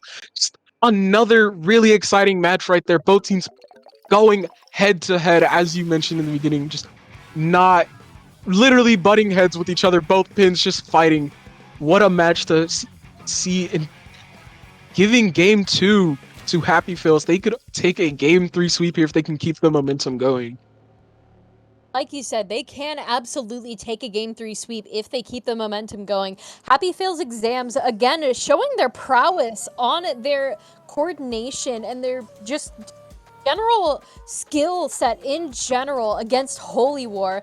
It was a very back and forth match there, like we've been saying the entire time we've been playing this Mako Mart Splat Zones match. But Happy Fails being able to get back into the zone on the last couple of seconds and work through those penalty points, assuring their victory, was just absolutely crucial for that win. Because Holy War did have them on their toes for a little bit there as they got the zone. But like you said, those penalty points just being pushed upon Holy War again and again is really what cost them this match, because trying to work through those penalty points while you're on the back foot in the midst of all of your players dying is something that is just very hard to do.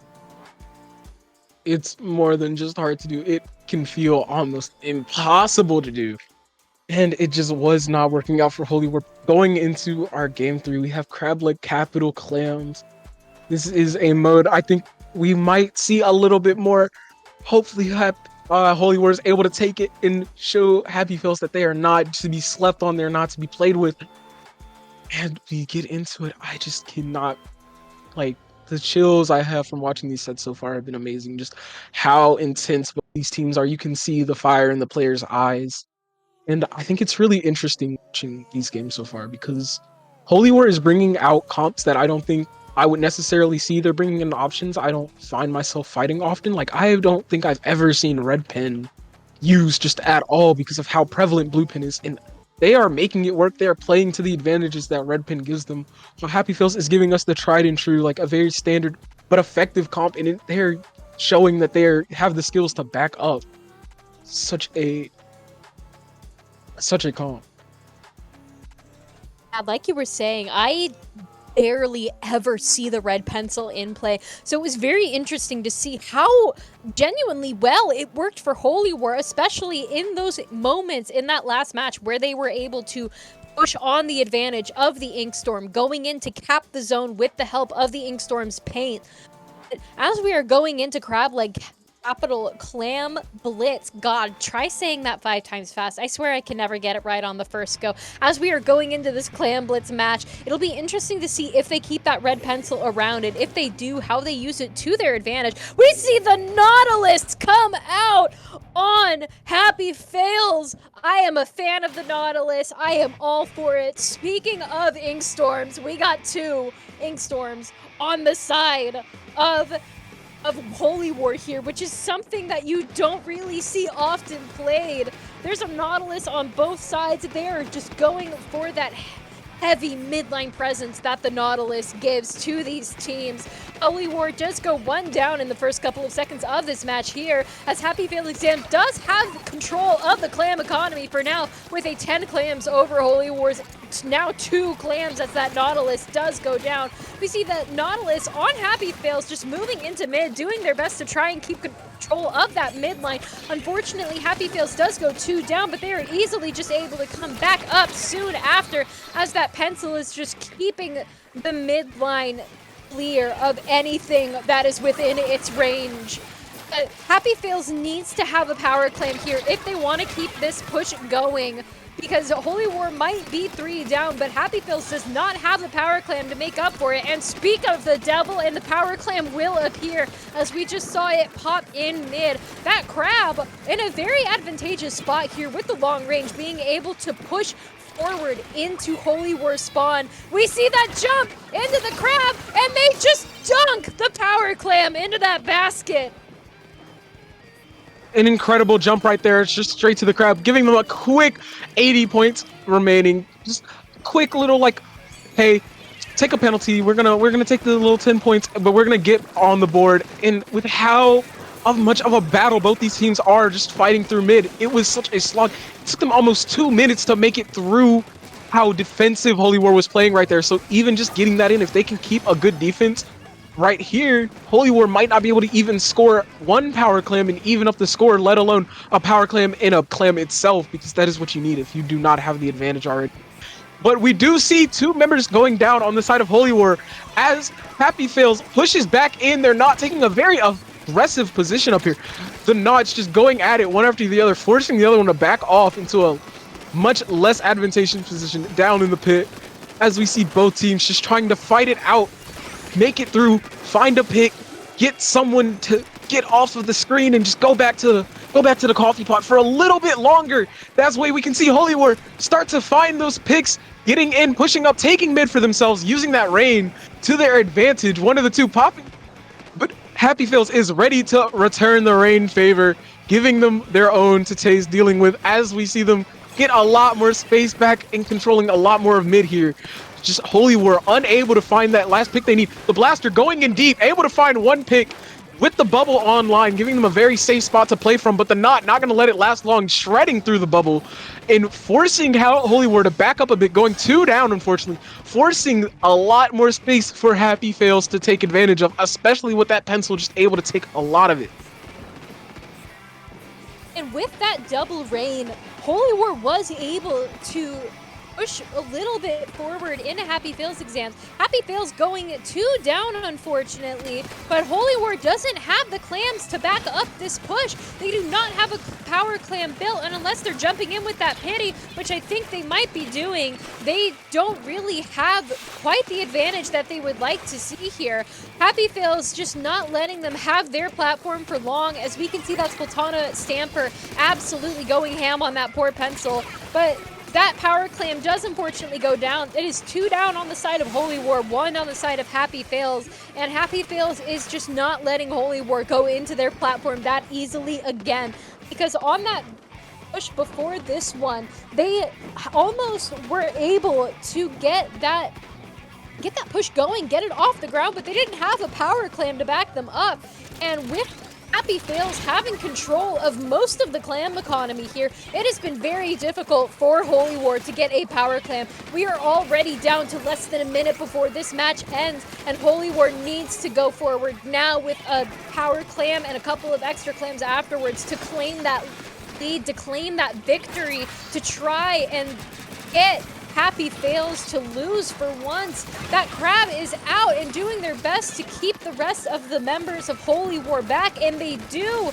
But it is just 20 seconds left in the match. Holy War is unable to find any purchase whatsoever. They go 2 down. They're trying their best to go forward with that clam, but they end up just being pushed back by Happy Fails. And with Happy Fails having the advantage here and only 5 seconds remaining, it is not looking good for Holy War.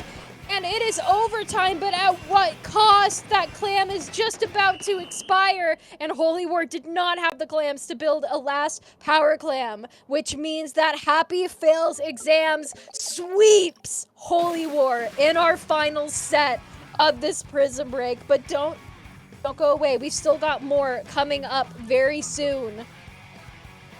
That was something. The way they just went in, they jumped straight to their crab. They got just a little bit on the board, and that's all they needed to secure the game there. Both teams just struggling to fight each other, struggling to get through, break through the other person's defense. Both teams playing so well. Just Happy Fails having that small edge right there. And like you mentioned, Holy War was able to get in, but they just couldn't find the power claim they needed to start scoring. And it is such an unfortunate loss, knocking them down to losers. Not out yet.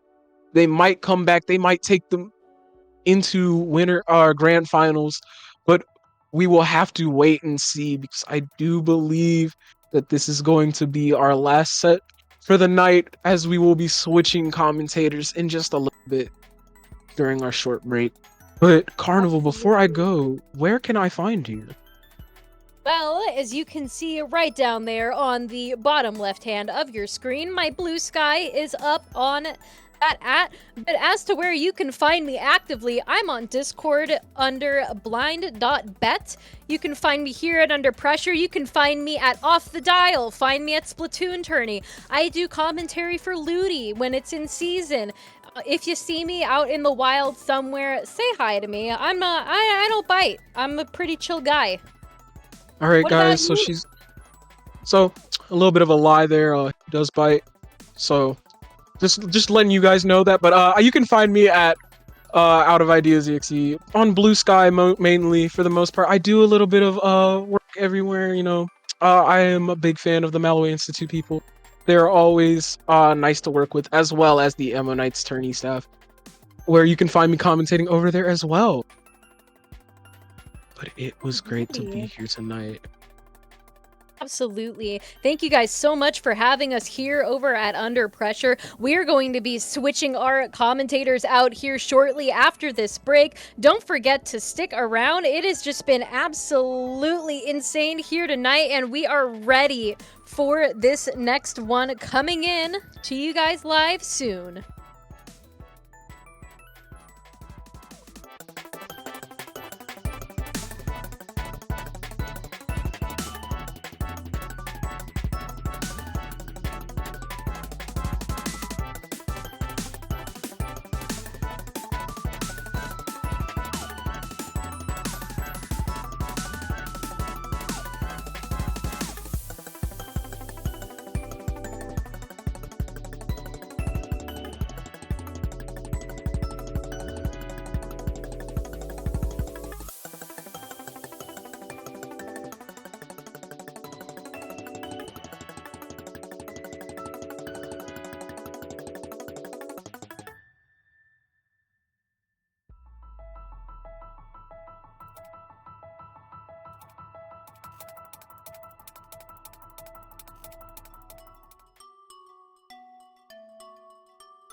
I'm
done playing, pouring the rain, yeah. It's blood in my face, yeah. All over my face, yeah. Up and down, I going round, it's all somehow, you know. I might get down, you might not drown, you might just fly away. You might just fly with me. Hang out and you gon' see that I can set you free. You might just fly with me. Hang out and you gon' see that I can set you free.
gon' see that I can set you free. You might just fly with me, hang out and you gon' see that I can set you free.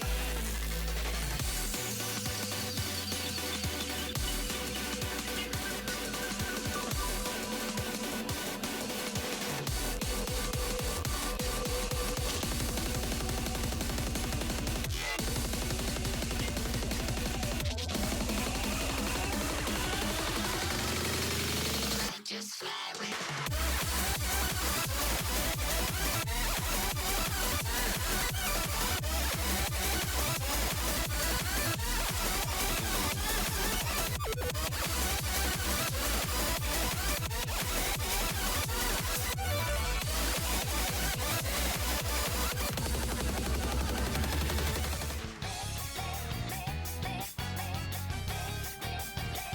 Welcome back to Prism Break number 18. Rocket and Topic are here to kick off our second half of this tournament. And Topic, I'm really excited to see what we have between these two teams because these two teams have faced off before, actually, in our earlier rounds in this specific Prism Break. Specifically, Peace Strikers did end up winning in a 3-1 set.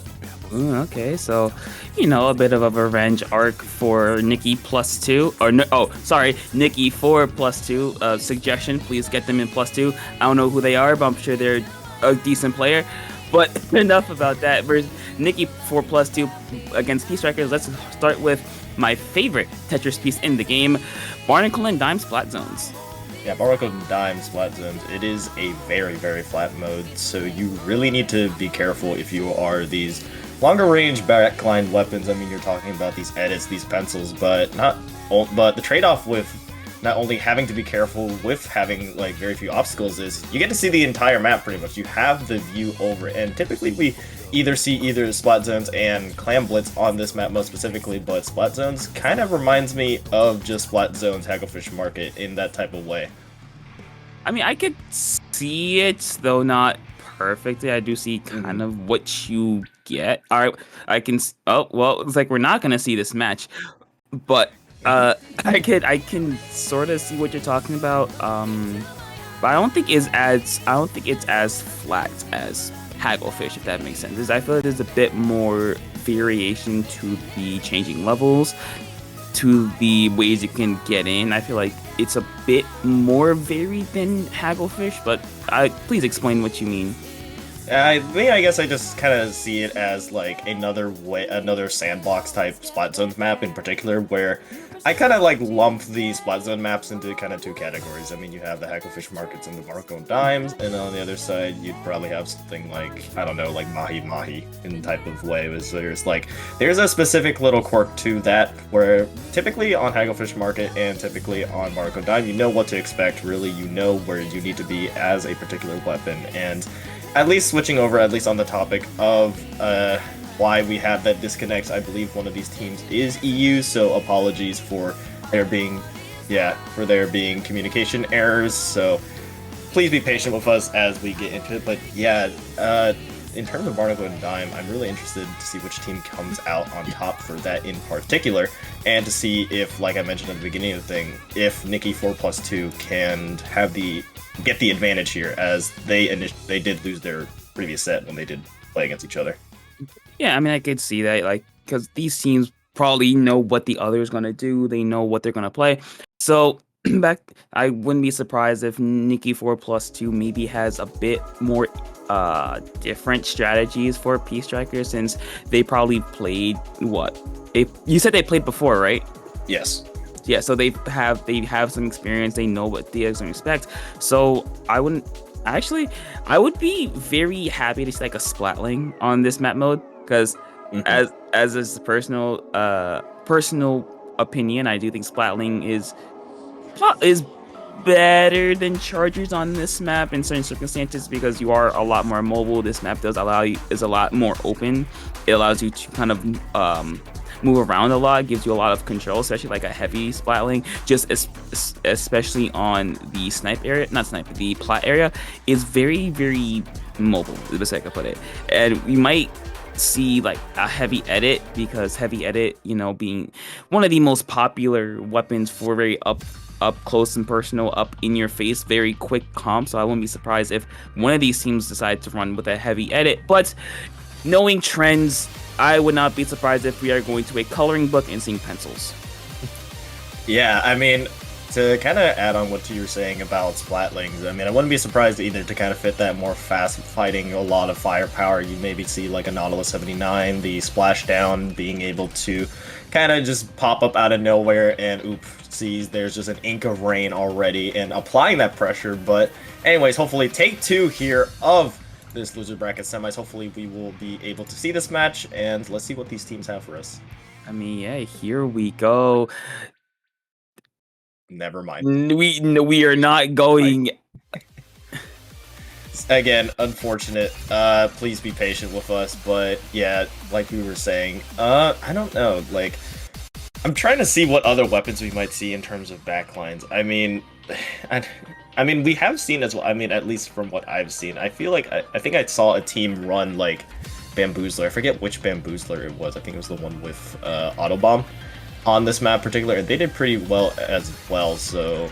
That's the one. That's the one with Whale, correct? I believe so. Yeah, just for kind of a more fighting style. But yeah, I'm trying to think of, like, I guess what we'll try to see is shifting the focus over to more frontline players per se, instead of talking about, like you mentioned, the pencils and the Splatlings of the world. Maybe we could see some more like mid-range type fighting, like, I don't know, like your favorite, like Slosher. Maybe Vanilla. I think Vanilla has the best chances of being seen because it can really abuse the ledges. It can abuse that high disadvantage. It can just really abuse the slopes, the best way I can put it.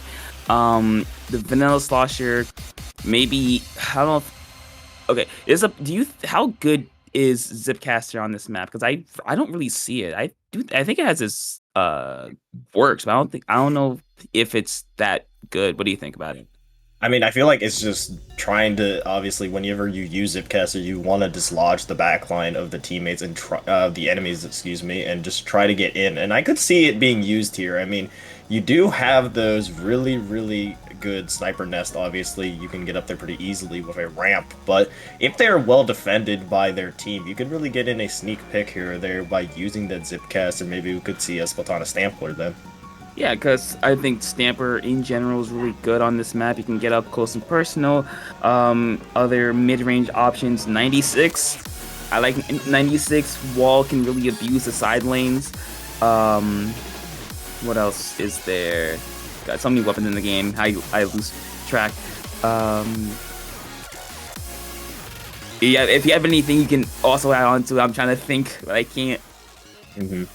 I mean, just taking a look, I'm just trying to speculate when taking a look at these players in terms of what they're playing. I mean, Peace Strikers, at least to me, they're a very, very unknown team to me. So I'm really, really, really, really interested to see what they have for... I mean, taking a look at their Sendu profiles, I mean, we do see a pure roller and brush player there. So probably, maybe we can see some Dynamo gameplay as well as just maybe some Carbon, which I've actually recently picked up. So maybe you can give me little pointers here and there. Also seeing like a designated shot player as well. So maybe a typical more standard comp, maybe centered around that type of roller, is what Peach Strikers is trying to do. I mean, I could see it because Carbon, especially on this map, can work really well because you can kind of just sneak into wherever you want, and it works really well. Especially you have to paint for it. Like I said, they have a dedicated shot player. They probably have another very high painting weapon like a pencil per se, maybe a Zap, maybe a Junior. Maybe they have weapons that can paint for the Carbon so they can really do something. But here we go. They always say third time's the charm. Let's get into the game number one. Let's see, as we see Nikki for +2 in the orange and Peace Strikers in the purple. We're gonna see a range blaster, a vanilla range blaster. I appreciate that. Very, very good weapon. And you see there's the roller with Ninja Squid, of course. And on the side of Nikki for +2, you want to see a Zipcaster weapon with the Stamper and a pencil. So I guess we called it right with a pencil and a heavy edit. I mean, yeah, Nikki +2 coming out with a pretty standard comp from what we see nowadays, and actually going 3 players up as on the other side, Peace Strikers actually lose 3 of their players, but I want to focus a little bit on what Peace Strikers is running. We do see that roller, like I was speculating earlier in terms of the Sindu profile, but also that topic of that Range Blaster. That Range Blaster can be so valuable here, especially with Wave Breaker just really trying to create some space, and here it is right here, helping to create space, but not only that, you see that Zuka coming out from that shot, trying to create space, but Peacekeeper needs to get into the zone, which they will eventually do, and finally force the penalty onto Nikki 4+2. Yeah, and I want to shout out the 52 for Nikki 4+2. They got into the bubble of the roller and were able to get a double kill, kind of negating what Peace Strikers can do. But Peace Strikers trying to hold on here as they are going to get through, gonna fend off the attack, get even more points scored, getting it down to 70. But you do see Nikki 4+2 have 3 specials at the ready. There's 1 being popped. There's 2. Members for Peace Strikers are falling left and right. The Zuka, though, is going to be able to save at least some sort of control for them, and Nikki 4+2 able to quickly recapture the zone here. Yeah, and the concern is for Peace Strikers, you need to have paint available to allow this Range Blaster and allow the roller to really paint in, because you cannot really do that yourself if you're on those 2 weapons. But we're seeing so far how well Nikki 4+2 have been able to control the map in general, obviously in part of that pencil, in part of the range that it can provide. But hold on here, we see Zoe managing to find 1 here, Keely that gal, so now maybe we can see an entrance in, especially since both shot players are now down that shot in the gal, I mean. So now maybe an opportunity for Peace Strikers to finally turn the edge here, but Nikki 4+2, this paint, their painting ability is super, super strong, and it's still keeping them in it. I mean, yeah, when you compare it to Peace Strikers, the main painter for Peace Strikers is that heavy edit. If they are not able to get into a good spot, then it's not going to mean a whole lot. For Nikki 4+2 are going to go a delayed 3 down, so Peace Strikers quickly striking back, and there's a cooler being popped for Nikki 4+2 to try to get their team as quick as possible, because if you look at their comp, it is very fight heavy. Suction Bomb, be Suction Bomb, what else can you say?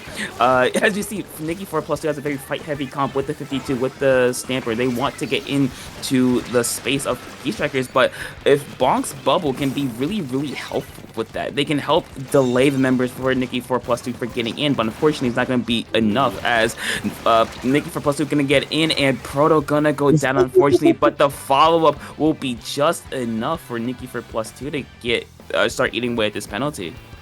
Yeah, Albert would take that 1-for-2 trade, though, any day. However, there isn't much follow-up for Peace Strikers to paint the zone, and they need to do it fast, however, because now Nikki 4+2 are now knocking at the door at finally ending their penalty, now ticking down to 5 ticks. It will be the cue for Peace Strikers to finally make a move here. You see the Zuka coming out, you see the Cooler coming out, but there needs to be players going out to the zone. Nikki 4+2 will lose 2 members, but will it be enough for Peace Strikers to finally take control of the zone? Paint has been their issue, but actually it will be enough, as they just managed to cap the zone there. Very, very key push indeed, but now it is their turn to finally try to get a lockout situation.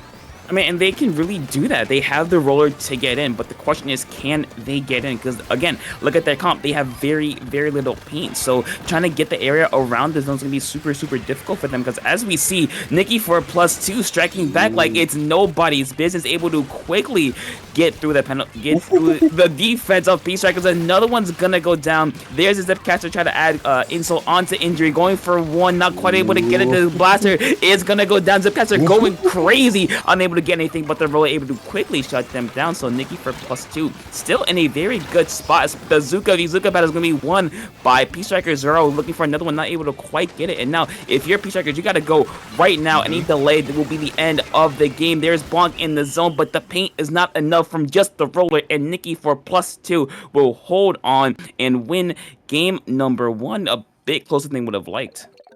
I mean, yeah, but I did like what Nikki 4+2 did. I mean, they were just able to win that, I believe, just purely on just their superior painting ability. I mean, if you're running a comp just like Peace Strikers were, when you have these not ideal painting weapons for zone, when you have that roller, when you have that range blaster, you need to have the edit basically kind of working overtime and basically having that shot kind of do the same thing. But it was just not enough to really, the pros were there, but it didn't really outweigh the cons of not having paint. I mean, I did like the comp nonetheless, because you're going for that more aggressive, more focused on killing the players for Nikki 4+2. I mean, they did a good job at it. They were able to force these advantageous situations when they were up like 2 players several times. It just, the delay in the fact that they had to take a little bit more time into painting was what ultimately led them to lose that one. Yeah, but as we switch over to game number 2, Mako Mart Tower Control, Paint, while important, of course, is not as important for Tower because the what's the word? The objective is consistently moving. So while yes, you do have to paint, you know, it's not as important as in zone. So maybe that could go into Peace Striker's favor. Maybe a less paint oriented mode will be very beneficial for them. So they can have the roller exploit the map basically for their favor, and the blaster, because I think they're going to stick with it. Like, it's Tower, they're probably going to stick with it, as we see from Nikki for +2. No real changes, and two major changes for Peace Strikers. We're going to see a Carbon Roller, so a bit of a quick killer, and Zoro switching over to the Octo Shot, of a reskinned vanilla, reskinned T-Tech basically. Yeah, also as well, Keeley, I believe that's Albert on that blaster. Instead of going for the regular range blaster, now CRB, I like that a lot, especially for that Kraken, really just making their presence known on the tower. But interestingly, I would have thought that they would have stuck with that vanilla roller just for that bubble, but here trying to go for a more assassin-type playstyle, which I do not mind at all, but already off to a pretty solid start. Nikki will manage to get their tower a little bit towards their checkpoint, not making much progress on it yet, however, as they are just focused on trying to get these key picks, and Special will go out. This Killer Whale will force a easy fight there, and actually a quick wipeout for Nikki for +2. A great start, as now they will get this very first checkpoint pretty easily. Yeah, and if you're Peace Strikers, this is very, very dangerous. Albert's kind of stuck in a timeout corner. They're going to go down. As you see, Peace Strikers able to use the GG strikes to at least stall out the tower from Nikki for +2, getting even more points, but it's going to do not a whole lot. As you can see, the paint for Nikki for +2 is just overwhelming in comparison to Peace Strikers. Another Zuka's going to come out just barely scraping by onto the heavy edit. They're forced to back away, forced into the timeout corner, and Nikki for +2 able to very quickly get to the second checkpoint like it's a hot knife through butter. And there you see Carletta on the tower, going to get off of it, and it's just Nikki for +2 looking very, very, very dominant at the moment. Yeah, they're currently just rolling through it, and this will continue as they do go one player up. Actually, now 3 players now falling for Peace Strikers. It is just left to the edit yet again, just trying to stay alive. Zoe will unfortunately fall now. That is a delayed wipe in favor of Nikki for +2, but Peace Strikers are still here. They have regrouped, and with those GG strikes, they have really allowed themselves to create some space, and a stop is what they desperately need now, especially since so far Nikki for +2 has just kept the pressure on, and we see it here as Albert falls to Proto, and still Nikki for +2 are at least stalling out the inevitable, which is now Peace Strikers able to finally punch back, able to at least try to force this back to mid. I mean, yeah, they're really good on offense, but they're really good on defense, but it's not really translating over to offense, much like the Iowa Hawkeyes. They're not able to really convert any their defensive stops here, as we're gonna see Peace Strikers finally able to at least get something with a wipeout. So now maybe they have an opportunity here to get to the first checkpoint. We do see Albert does have the Kraken. Not anymore. They're gonna go down. So Peace Strikers, their probably protection of that first checkpoint will be a little bit hampered here, but by the looks of it, really easily gonna break right through like it's nothing. Yeah, we see the Zuka coming out, trying to stabilize things for Peace Strikers there. CRB will go down, but a quick back trade there. A trade will allow them to continue to roll through this, and now Peace Strikers could be looking to maybe steal this one a little bit now, working on their second checkpoint. You see the Carbon trying to be the catalyst, trying to be the spearhead of their team, trying to make something happen, and they are making something happen as that gal will go down there. The Kraken is again denied, and the jumps are coming in, but nobody is there to defend them, as Nikki for +2 will clamp down and still hold on to that lead, but it is a very, very small lead. I mean, yeah, 4 points separating these two teams, a very, very thin margin. Albert with the Kraken able to find a member of Nikki for +2, so the last member is kind of forced to back away, forced to not overextend, and this just gives Peace Strikers a lot of space to work with. They're able to move very quickly. Albert again, range blaster, doing range blaster things, getting a double kill, 3 going down for Nikki for +2, so Peace Strikers looking to strike back really quickly. There's the flank from Albert, gonna get shut down by the pencil, and Peace Strikers going another one down, 2 down, that may be end of it, just leaving the roller with the Zuka. They're gonna go down as well, so about a minute left to go. Nikki for +2 holding on to a 3-point lead, so any lost team fights can be really devastating for either team. lead here. We are now down to about 45 seconds left, so now crunch time here. Proto maybe trying to bite off a little bit more that they can chew. Will eventually be forced back off of that stack, but will build out that Trizuka to maybe try to make something happen. Won't quite find their target, but still, we see a quick pick there coming out from their counterpart here that Octoshot on the other side will have those GG strikes, trying to make something happen, trying to throw them up. Keely on these advantageous high grounds to really allow P-Strikers to get in. 20 ticks left, 20 seconds left, I mean, and the specials are now coming out all online for P-Strikers. You see the Zuka coming out, now you see Albert's Kraken trying to make something happen, but the players are still going down. 10 seconds left. There needs to be a follow-up onto this P-Strikers push as Albert is trying to be there, trying to stay alive, and they will actually take the lead here now. The pressure's on Nikki for +2 to stop this in its tracks, but the players are not there for them to stop it, and P-Strikers stay alive, rise up from the ashes, and even things up 1-1. You want to talk about, okay, this game, I would say, is the perfect example of taking your foot off the gas, right? Because Nikki for +2, they were in the driver's seat. It was all in their hands. It put all the eggs in the very beginning, all the eggs in their basket, and then just kind of let up a little bit. They let up. They gave P-Strikers an opportunity. They gave P-Strikers a chance. They gave P-Strikers some life. And although it took a little bit, P-Strikers eventually got through. They got the points they needed. They got the push they needed. They got the specials they needed. They just got a break, basically, and then P-Strikers just P-Strikers capitalized on it, and Nikki for +2, unfortunately, could have ended this set too well, and moved on to losers finals, but now fighting for their lives in game 3 as we go to a different Z-shaped Tetris piece, as we're going to go to Umami Ruined Zones. Yeah, and I want to give a little shout out to Albert there on that CRB. I mean, we saw several times, me and you both see Albert's Kraken get denied in the action of using it, but finally that Kraken does come out, and what a better opportunity to use it as well. That key Kraken allowed that tower to move just a little bit more further, just a little bit more, and really set up that last second push as well.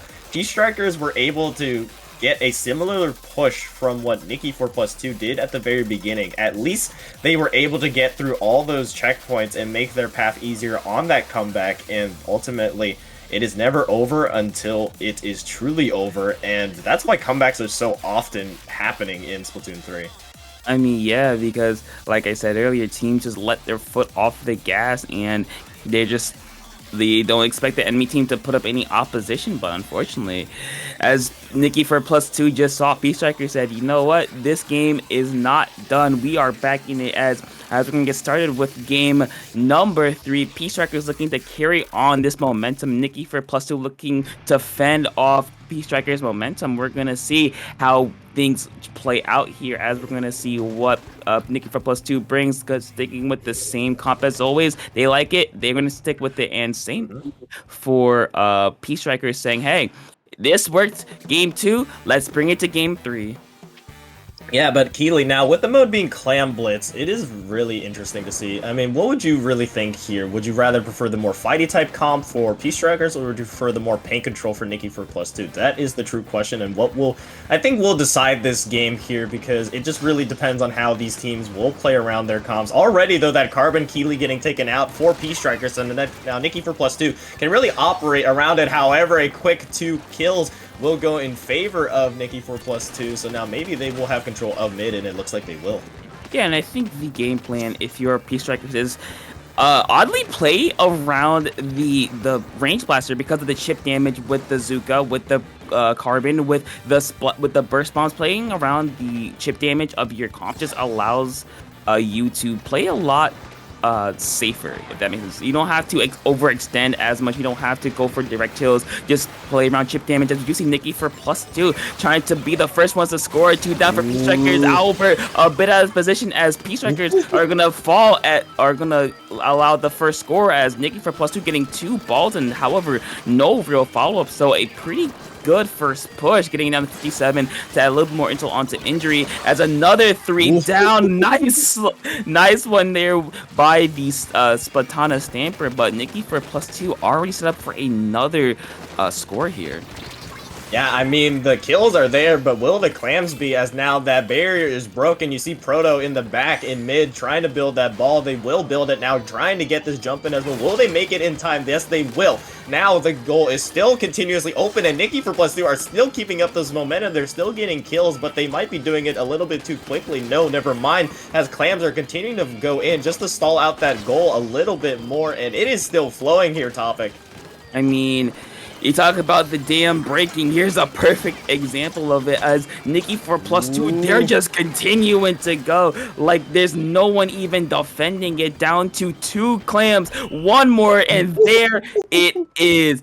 100-0. Nikki for +2, putting a stamp on loser semis with a very, very dominant game number 3. And I want to quickly shout out that in the poll, there is one person who voted for Nikki for +2 with 1 shell. They made absolute bank. So shout out to them. Bank indeed. And how often is it that you see a straight 100-0 for any team really on Clam Blitz? I mean, getting it in on not only your first push, but your second push. I mean, let's lump it in. Let's just call it one push in general, because really, I mean, you talked about how last game they really let their foot off the pedal. Here, they definitely did not. I mean, 2 quick wipeouts with the continuous just stalling out and the continuous just allowing themselves to delay the spawns for Peace Strikers, really not giving them any room to breathe, not really giving them any time to set up. I mean, we saw Nikki for +2 just pull on a masterclass of how you want to play Clam Blitz, and with that, they'll move on to Losers Bracket Finals. I mean, like, the best way, they just did it. They played the game how they wanted to. They got the dub, and yeah, unfortunately, Peace Strikers, you put up a good fight through those first 2 games, but I think they just ran out of gas at the very end. So that will be it for our losers finals. But stick around because we're going to take a very, very quick break before we get back to our losers finals, where we are going to see Holy War, our 2 versus 3 seed, Holy War versus Nikki for +2. So we're going to be right back, but stay right there because we got more Splatoon coming up to you in a little bit.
engine consists of peptide fragments of the same sequence and has two disulfide bridges.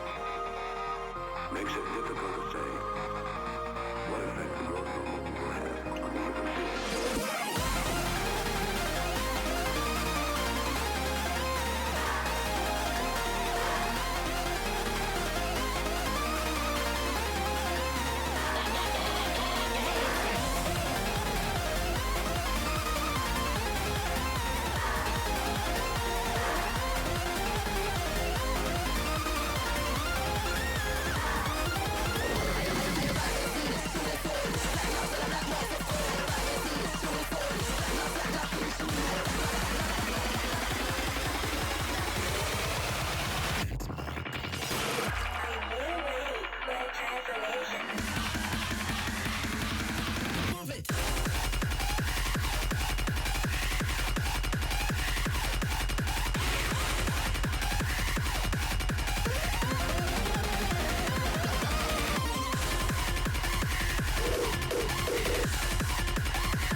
Well, after a bit of a altercation in Sendoku, we are going to jump right into our grand finals. I am Topic, joined once again by Rocket, and for you today, we have Happy Fails Exams versus Nikki 4+2 in a fight for grand final victory. Yeah, so Nikki 4+2 will move on into grand finals, like you see on your screen here, and we will be having, kind of predictably, our 1 and 2 seeds facing off against each other in this best of 5. And where else to start, indeed? I mean, taking a look at, we saw on stream earlier, Happy Fails Exam, their comp, it is pretty standard as well. I mean, you have Shot, Stamp, Slosher, Pencil. It is very, very focused on midline fighting, and it is kind of a little bit weird to see 2 standard comps as usual based on, like, at least me and you recently seeing, like, very interesting comps. Yeah, very out there comps. But let's see if we're going to jump into the game and... Nope. Not yet. Not yet. Not yet. You know, just we giving have us just slow the pace a little bit, I guess. Yeah, they'd be like, you know what? You can wait a couple minutes. You'll be fine.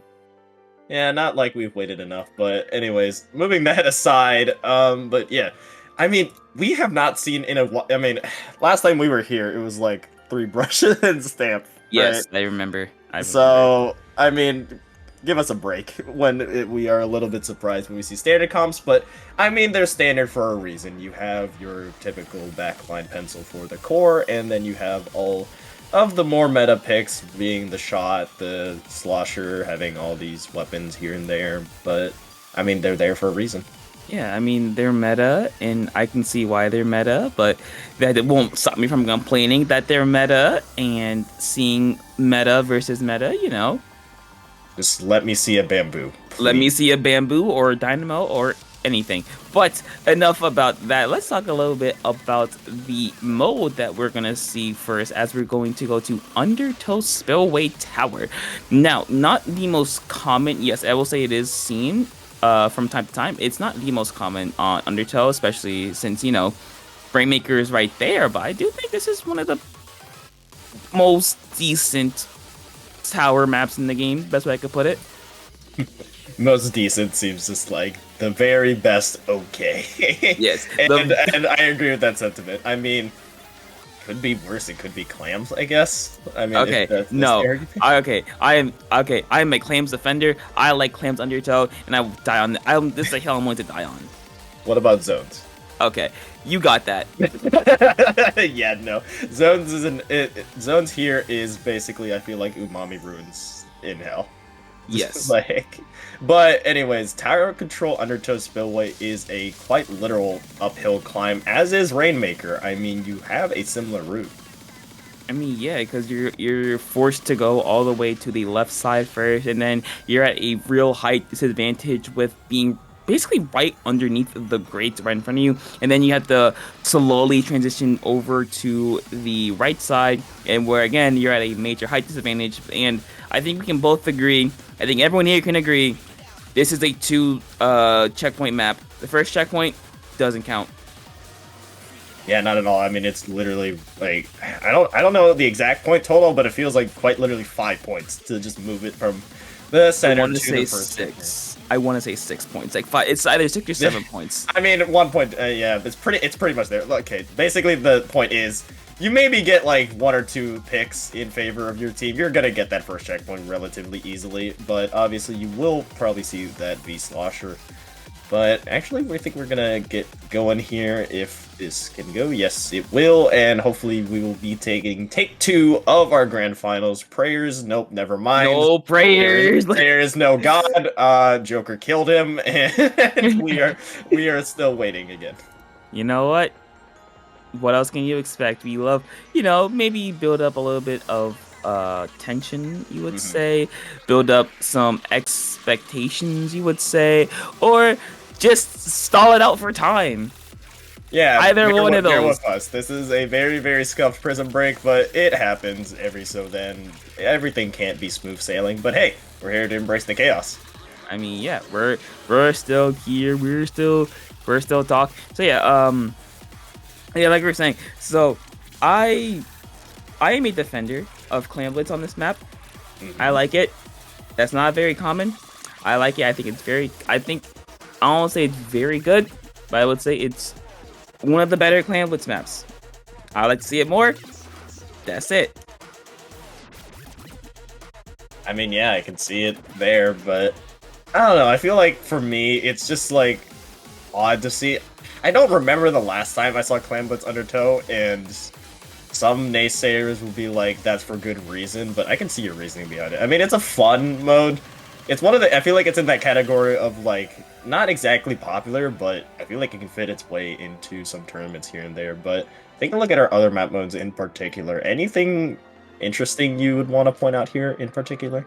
I guess the only one would be Umami's Ruins for Game 5, because I think everything else here is pretty standard. You would say, you have Museum Clams, the best clams map in the game. Don't at me.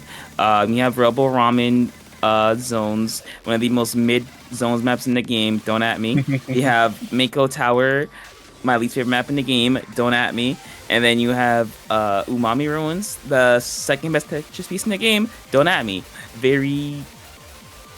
I'd say a very standard, but very, very good map list here. I mean, I'm trying to just think of like very, very cursed like map mode like combinations that we haven't like seen yet. That's typical. I mean, I've seen a lot more of Manta Maria, Rainmaker, and Tower, which I really appreciate, and hopefully it can find its way here soon. But take 3, hopefully this will be smooth sailing now that we have a different host here, and let's just pray that this intro can finish. We're gonna see. They always say third time's the charm, and no, there isn't. There is no god. All of the Persona protagonists killed them. There is all over.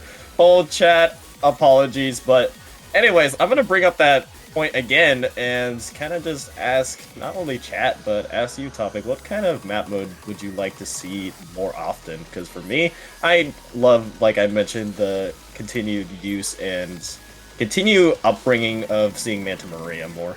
Okay, well, as you know, I like chaos. Give me Marlin. Give me Lemuria. Give me Mincemeat. Give me Eeltail.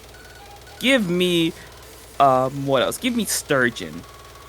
Actually, no, on that fact, I don't see the reasoning why Sturgeon's taken out of a lot of map pools. I think it's still a very good map.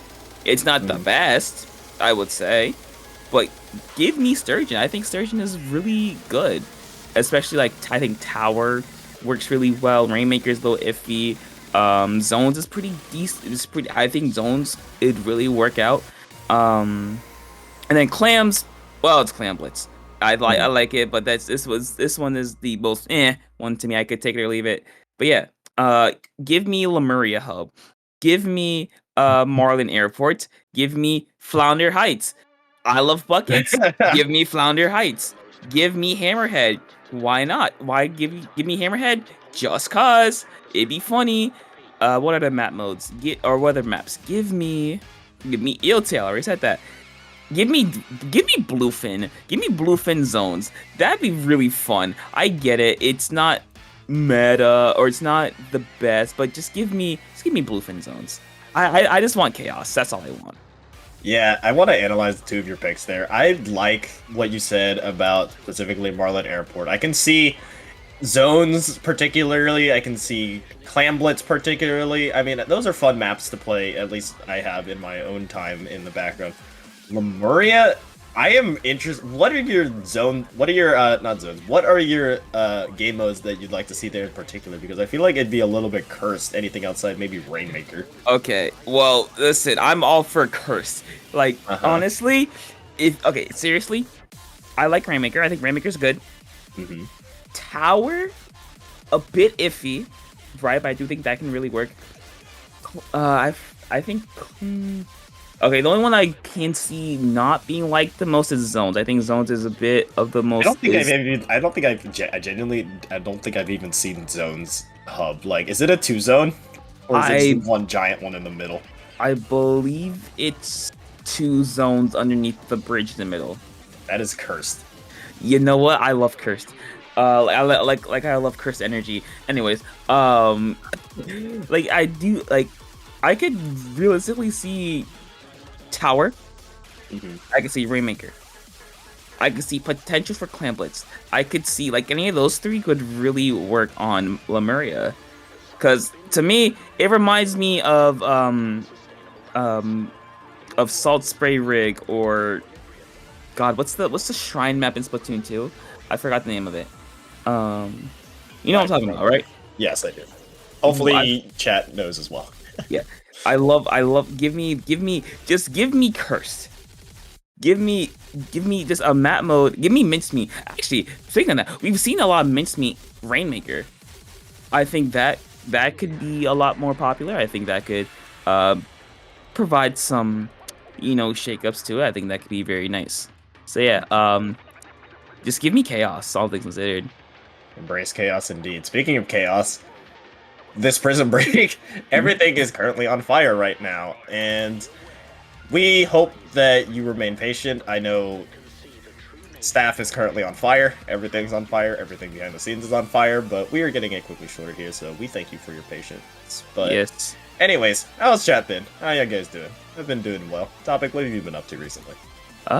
Recently, been playing a lot of video games, honestly. I started Marvel Rivals today. I think it was pretty good. Played for like 2 hours. Jeff the Shark. I love him. That was one of our team names, I believe. That was Jeff the Landshark fan club. I love Jeff the Shark, but I want to check him off a bridge. There's two worlds of thought. You either love him, or you want to curb stomp him with Hulk. I love him, but in the like distant parent type of love, So, I wouldn't call that distant parent, but another different type of. We're not gonna go there. Yeah. I've said enough. Yeah. Marvel Rivals is a fun game. Persona 3, of course, making my way through that. It's pretty good. Yeah. That's really about. What about you, Rocket? I mean, yeah, recently more of the same. I just got off of Marvel Rivals for like a couple hours. I will always be a Luna Snow support, just suffering in the backline as I see Kung Fu Man coming at me and beating me up while my team stares. But anyways, regardless of that, I mean, I feel like that's just how I play in most video games. I just play a support and just cry. Like, I mean, I feel like that's just, I mean, you don't, I know, like, the argument says, like, you don't know how hard it is to be a support until you play it. Like, I get it's not that hard, but it's like, I get it. I get it. Like, you're just like, it's the thankless job, I believe. And it's similarly kind of the same in Splatoon. Like, you really don't see much talk often about, like, pencils or stuff, which is why I try to bring light onto them, because they are the heart and soul of teams. They just don't get that much appreciation. Now, some may argue that it's like just because, I mean, you have one of, if not the top players in Hershey being that type of pencil player that might put the stain on it. It's like, oh my goodness, pencils talked way too much, but I don't know, this is my thoughts on it. I think, to add on to that, I don't think it's just pencil. I think it's a majority of support weapons, or support players, I should say, go underappreciated in most games, right? Like you said, Marvel Rivals, what other team games? Splatoon, of course, Overwatch, League of Legends, don't play that. Like, I feel like I think it's just, since supports are, of course, the background role, in my opinion. They work in the shadows. You never really hear about supports doing well, or supports doing well, but you always hear about when they do badly. You hear about it a lot when you do badly. So. Right. And I kind of want to pump the brakes a little bit on our little podcast here. I believe we are getting word that, in light of just DCing in general, I think both these teams are having network errors. It's not only just the streamer or one team or the other. I think in the light of this, I think this is the first Prism Break that we're going to be naming joint winners. Oh, yep. Co-champions? Co-champions of Prism Break because of scuffness. That might be the ruling call. If so, I guess history is made topic. I mean, you know what? That is something.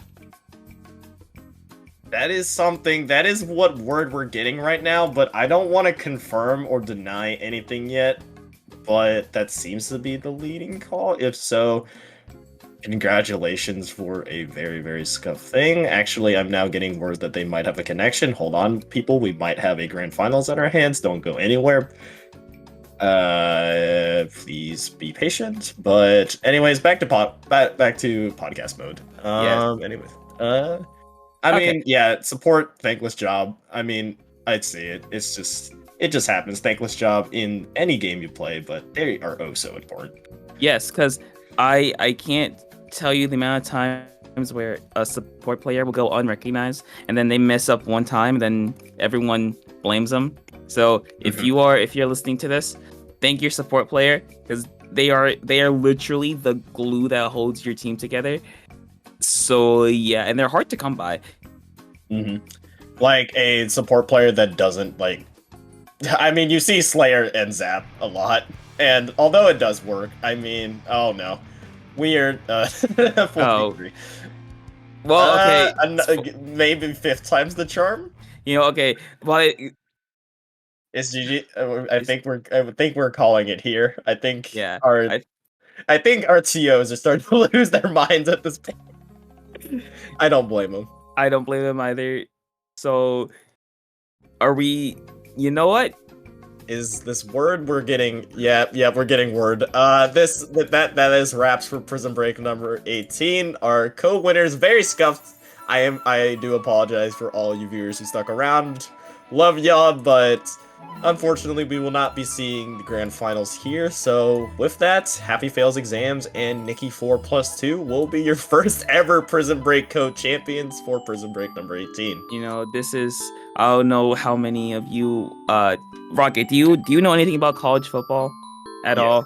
Okay, well, this is similar to, I believe it was the 1991 season when there were two national champions crowned at the same time. I believe. This just reminds me of that one football game where they had to call the game and then the entire arena was like throwing beer bottles.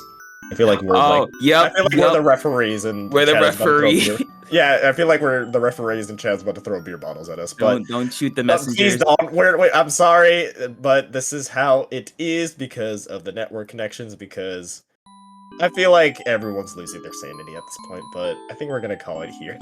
Yeah, very unfortunate ending for everyone involved, but that'll be it for Prism Break 18 and Rocket for this very scuffed tourney.